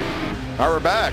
Some smiling faces on the sideline after that lateral return for 6 points, 16-13. Now it's time to check out the PNC scoreboard. PNC Bank for the achiever in you. And remember, KDK TV will have all of your scores and highlights after the game on the late news. The Pirates, it's a final lose to the Padres. A tough one, 2-1 that score. The Brewers beat the Dodgers, so the Pirates will fall 2.5 back of Milwaukee. Coming into today, the Pirates were tied for the first wild card, so it's going to go right down to the wire once again. And baseball has benefited by a second wild card. A lot of teams still in the hunt. Gaskins up the middle. Shaq Richardson, number 31. Edmund, this is a new guy they brought in here. 5th round pick. Carnell Lake loves him. He recruited him in high school out of Arizona. It's the only thing really they did on their cornerback situation. And that's it. Yeah, you're right. And I believe it's because they like what they have. They like Cortez Allen. They think he's developing into a solid corner. They have some backups that make some noise from time to time. You have Will Gay still there. Pretty solid. The nickel package. Gaskins again up the middle, churning around, and there is Jordan Dangerfield, number 42. This is a guy who took advantage of Mike Mitchell being out, and he was really doing some physical damage out there. Number 42 out of Towson likes to play physical football. All their safeties seem to do that. I don't know whether the Steelers were really in love with what was available at cornerback when their time to pick came up, and Robert Shazier was just was an unbelievable pick. You knew that somebody was going to get him right after, so the Steelers decided to shore up their linebackers as opposed to going after a cornerback. Cox up the middle, going nowhere. Let's see. Zumwalt and Big McCullers on the ground getting up there. They stuffed that play. McCullers did a really nice job on both of the last 2 plays with his hands, staying low, keeping that back flat. Coach John Mitchell is really looking at this big guy to do some things. He's come a long way in the last week of practice. They like number 69 over there too, Brian Arnfeld. He's been around, and yes, he seems to getting better and better. You would appreciate that with that defensive line work, right? Curtis Painter in the quarterback now, and he will look back to pass. Zings it out and has a receiver right there, but quickly closing on the player of the Steelers, and that is Travis Harvey, who's tackled by Isaiah Green. Wow, that looked like an awful generous mark over there on that side. Thought he was down a little bit before that, but of course I'm not down on the field.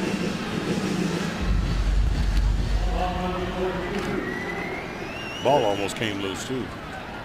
New set of downs. There's the Giants now approach midfield, trailing in this game for only the second time. The Steelers led 3-zip. They scored the next 13. Steelers came back. Game is not over. The Steelers need to make a stand here, get the ball back, win it with the offense on the field. Painter delivers, juggling, and it's a reception over there.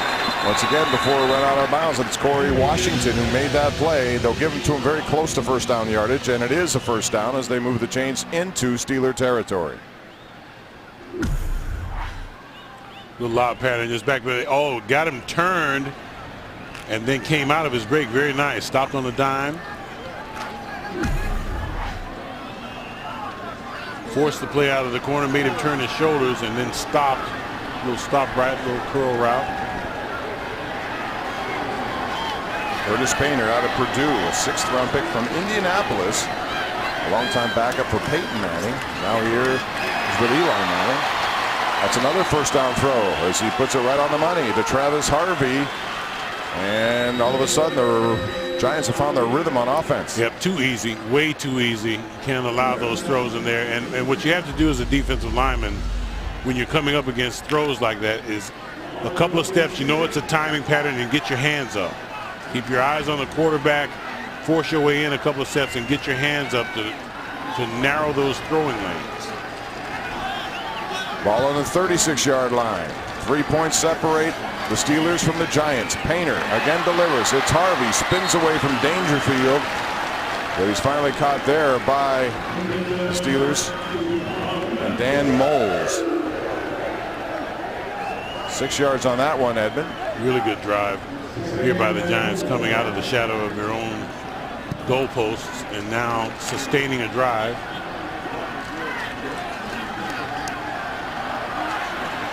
Just like on the last series, Bob, the Steelers young guys Have to find a way to make a play. Now you see press coverage on the outside.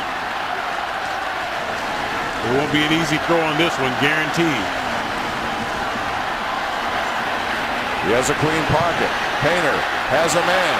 And it's another one of their tight ends. Adrian Robinson gets enough for the first down before Jordan, someone and others are there. But the big tight end out of Cincinnati moves the chains as now they get very close to the Steeler red zone. Tough to cover that time. We needed pressure on the inside. None there. And you can sit back there and pat the ball and dance a little bit as a quarterback. You're going to find somebody open if you have long enough.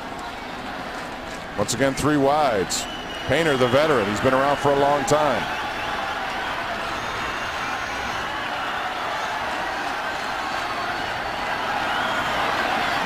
Steelers bring it. They in the flat go to Gaskins. Gaskins gets inside the 10 to 5 before Ross Ventrone, number 35, comes up and knocks down Kendall Gaskins, but not after a nice gainer right there from the kid out of Richmond. There was a blitz coming in that had contained, Bob. It looked like somebody pulled off of the coverage of the back coming out on the swing pattern and let him go scot-free. The blitz was timed a little bit late too, so the pressure wasn't there in the quarterback's face as fast as Coach LeBeau would have liked it.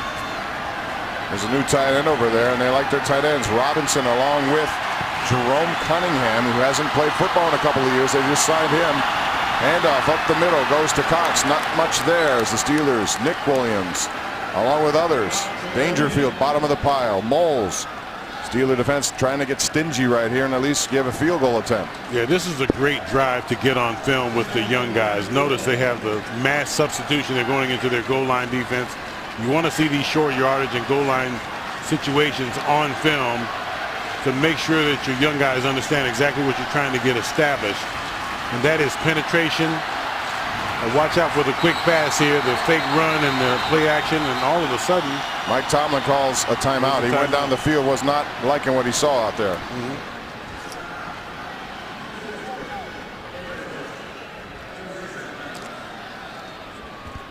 But Coach Tomlin is always talking about situational defense and offense.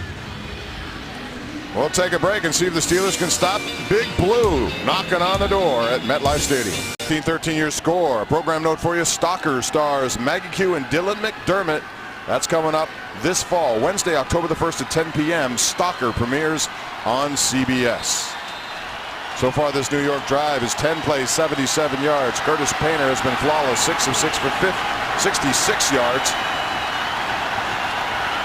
Second down and goal from the 3-yard line. Handoff Michael Cox. Jordan Dangerfield denies him. Ventrone puts some quick pressure on, but Dangerfield, number 42.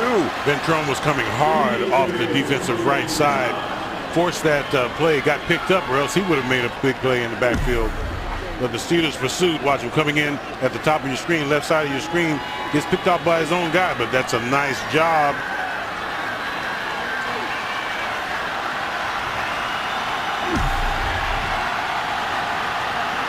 Big play right here. Third down. Tally in motion. Painter with Gaskins to his right. Painter looking in the end zone. Trying to go for the big man, Corey Washington, and he has it. Right in the end of the end zone.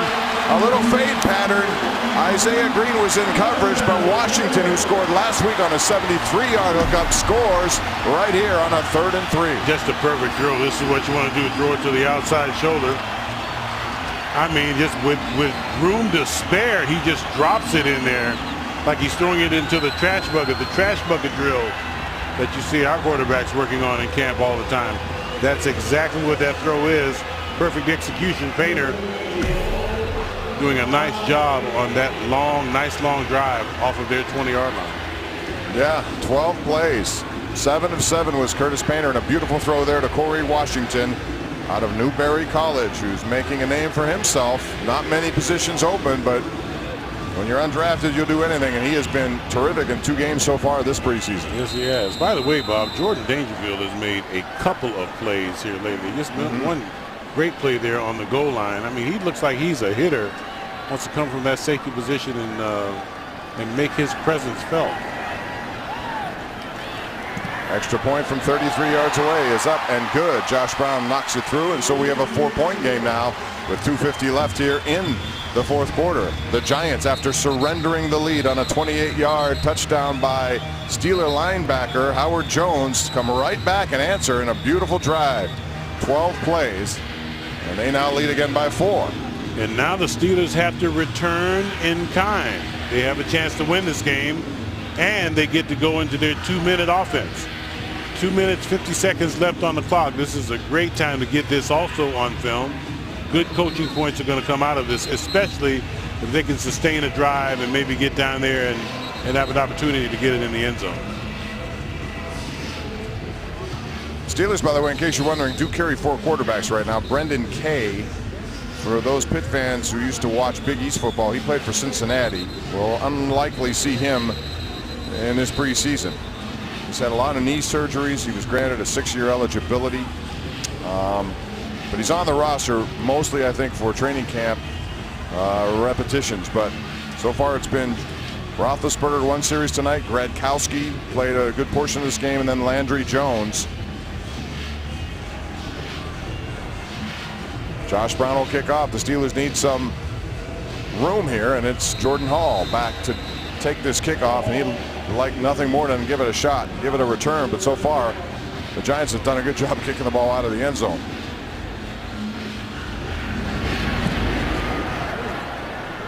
And we're going to have the same result here as he lets that one bounce out of the end zone, and it's going to be 1st and 10 from the 20 with 2:50 left, and the Steelers trailing by 4.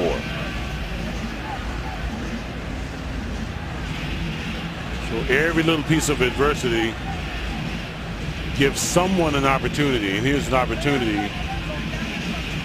for the Steelers to really get back on the board. Landry Jones, you want to, I mean, yes, the wins and losses really are not that big a factor in the preseason, but you want to win games, Bob. It just gets in there around the locker room, whatever. Guys have something proud to talk about or whatever. Yeah, losses aren't that particular when you're talking about the preseason, but you want to get a W on there simply for your attitude. Derek Moy underneath. 3 Giants are there quickly. It's a gain of about 6 or 7 yards. The Steelers rush to the line of scrimmage. And there's an eternity on the clock, so there's no need to rush, especially at this point. You can get several plays off even before the 2-minute warning. Josh Harris, number 40, is the new running back in the game. Jones, beautiful Moy again, and he gets out of bounds to conserve some time.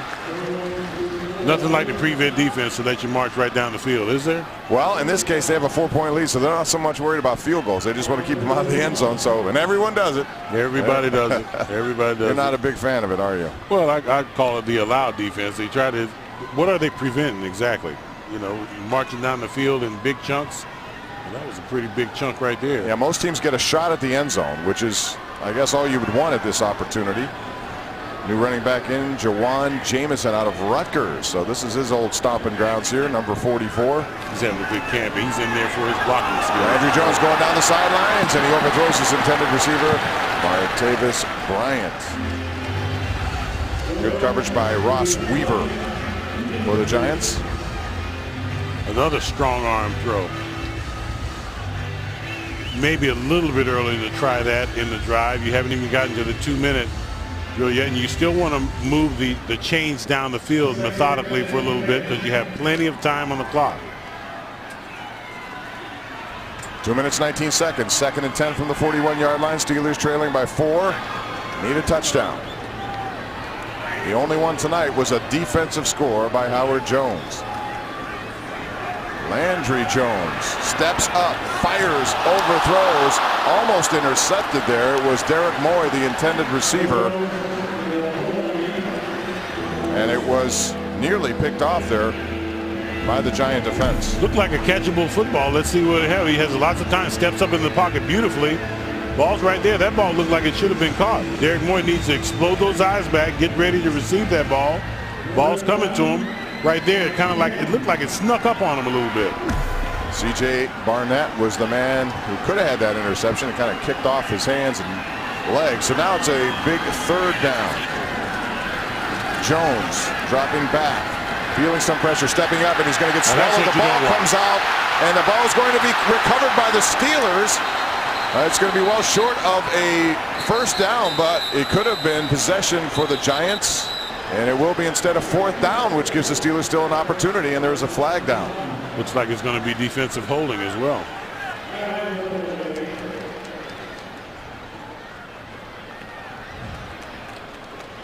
I saw one of the referees make a motion like holding. Looked like it was possibly defensive holding.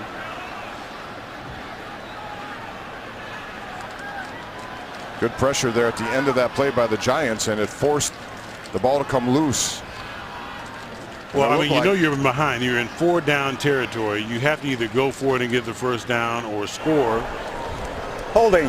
Defense number 36. 5-yard penalty. Automatic. First down.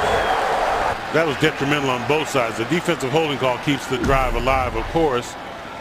But you cannot do this as a quarterback, especially a veteran quarterback. You step up. This is the last. First of all, you don't want to take a sack. Get rid of the football. Secondly, don't fumble the football. You don't want to do that either. You just got lucky by the recovery there. And yes, you were helped out by the holding call.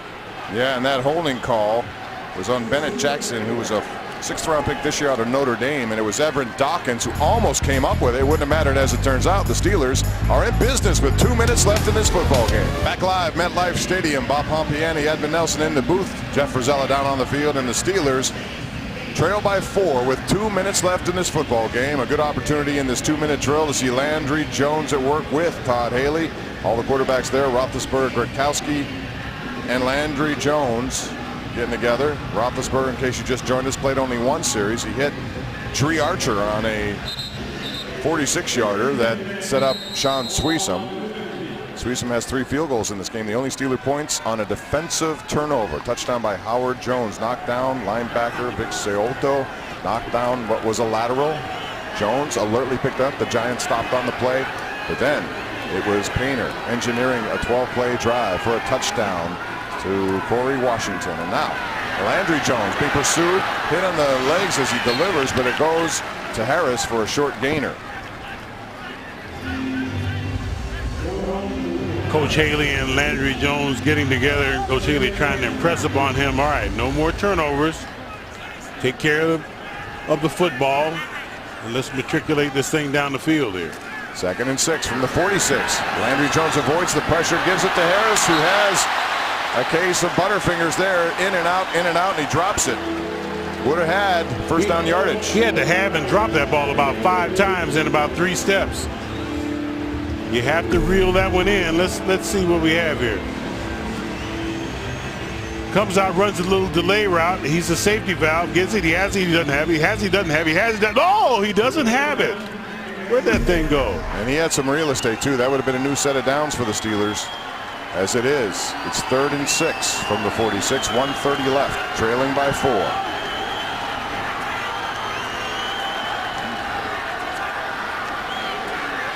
Pressure up front.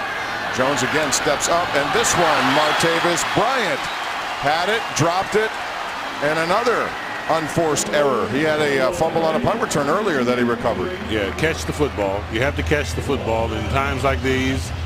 You have to catch it. No excuses. You just have to haul it in. Jones is 10 of 20 for 55 yards so far. A lot of those drops, though, were receiver errors, not his. Pressure coming in. No, it wasn't a perfectly thrown ball, but that's a ball that has to be caught. Martavis has to make those catches. 4th down 6. It comes down to this. Steelers need to convert, or the Giants will take over. Landry Jones fires down the middle, and it's Martavis Bryant, who then fumbles the football after he was hit, and it looks like New York has it. And they do. Bryant made the reception, but then on the contact, Edmund, it came right out, and New York recovers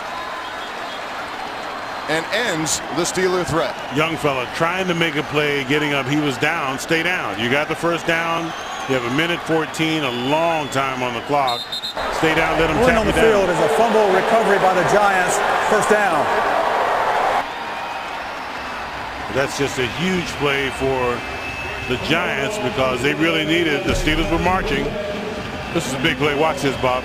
Nice throw down the field. Nice catch. He's got it right there. He's down. Now somebody tap him down. Now he gets up and just gets stripped. And those are the very tough lessons that you learn as a young receiver or young ball carrier in this league. Everybody goes for the football. It's a tough lesson. He's learned it. He'll learn from it. He'll grow from it. And he'll be better for it. Yeah, he was down. If he had been touched, well, they're going to take a look at it. It's automatic at this point on turnovers. And by the way, there is something new here with this rule change when it comes to replay consultation. They do have the ability to talk to New York. Right. And they have someone there, their little war room. Let's see what happens. In college, he's down. He tries to get up, trying to make a play, and there it is. The strip, you have to hold on to the football. You know you're in traffic. You have to hold on to the football in that case. Very critical. And yes, he knows it. So now they'll have an opportunity, the officials under the hood here, if they want to check this out. They have help from the VP, Dean Blandino. I don't know if that's happening here in the preseason games, but during the regular season, the call still belongs to the guy in charge here, but he can consult with someone in that room. Right, you can see him on the phone there. Well, there was someone just standing out. Maybe he wasn't on the phone. He might be under the hood. You're right. In college, he's down. That's what he's used to. But here, get up, and it's. And he knows that. I mean, he got up. He was trying to make a play, and but just a fine tackle, punched it out, and recovered it, all in the same motion. That was just a great play. But one of the very, very tough lessons that you have to learn as a young receiver in this league is to protect the football. You're not as physically dominant when you get to the NFL as you are when you were in college. You know, so all these guys are big, strong, and fast guys, and you have to be wary of who's around you and what you're capable of doing and not doing. And that time he really underestimated the traffic, I believe. Well, this is an automatic review, but I don't think there's anything really to debate.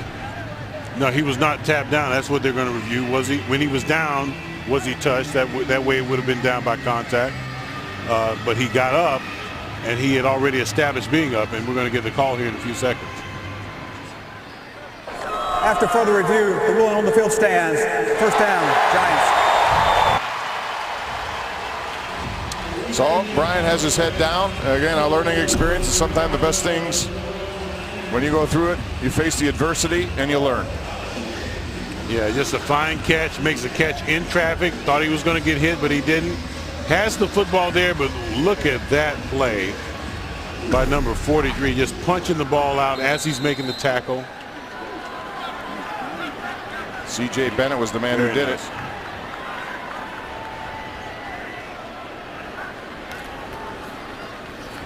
Gaskins up the middle. Steelers still have 2 timeouts left, and they will use one right there. And now, ladies and gentlemen, it's time for the high mark of this game. The high mark of the game is brought to you by Highmark Blue Cross Blue Shield. Edmund, your choice. Well, I'll go with the defense because I know you want to get 3 yards. So I'll say that this. Well, I just know you because you're an offensive type guy. But the fumble recovery for a touchdown, I think, was probably the biggest play in the second half. And I like the play that was made there. I'm gonna go with that one. And not a bad choice. Vic So'oto and Howard Jones combining. I'll go with Drew Archer just because we expected to see some of the flashes that we've seen at St. Vincent. We did today, especially on the first drive. Hopefully see more in the 3 weeks that follow this one. Once again, it's Gaskins. We had a big run that set up that last touchdown as he got inside the 5-yard line. Once again, the Steelers will use their final timeout now with 1:03 remaining in this game. This was one of the things that Coach Tomlin had some trouble with last year, remember? Clock management at critical times during the game where, you know, whether it was preservation or trying to get the clock to run. There were times when there were some questionable calls that kind of happened that we can keep an eye on. Of course, he's doing a fine job here. Excellent as always. But remember, there were a couple of very controversial moves that were made, or lack of moves that were made last year towards the end of the year, where there was a lot of questions into Mike Tomlin's usage of or lack of usage of the clock.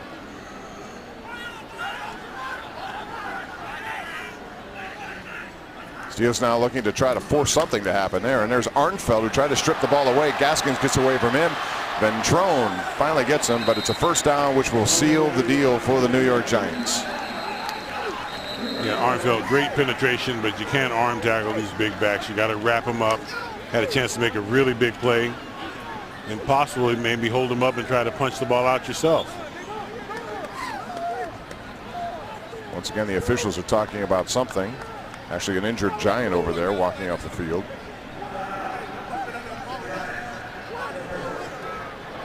John Connor, the big fullback out of Kentucky, got dinged up on that play, and the Giants charged with a timeout. Inside of 2 minutes, yeah. Well, next week it's the Buffalo Bills. Heinz Field, we hope to see you there. The first preseason game at home for the Steelers. And if you haven't been to Heinz Field, new scoreboard. Really good to see that. The high definition pictures, fantastic. When played the soccer game there last week or whenever it was really a big addition to the Heinz Field. Yeah, I haven't seen it yet. It's ambiance. nice. Yeah, very nice. Now it's the victory formation. Painter takes a knee, and that should do it. So the Giants, who trailed 16-13 after the Steeler defensive touchdown, respond with a 12-play drive that culminated with a touchdown from Painter to Corey Washington. And your final will be 20-16 as Coughlin and Tomlin shake hands. Both outstanding coaches and both looking for things to change this year, coming off bad seasons both.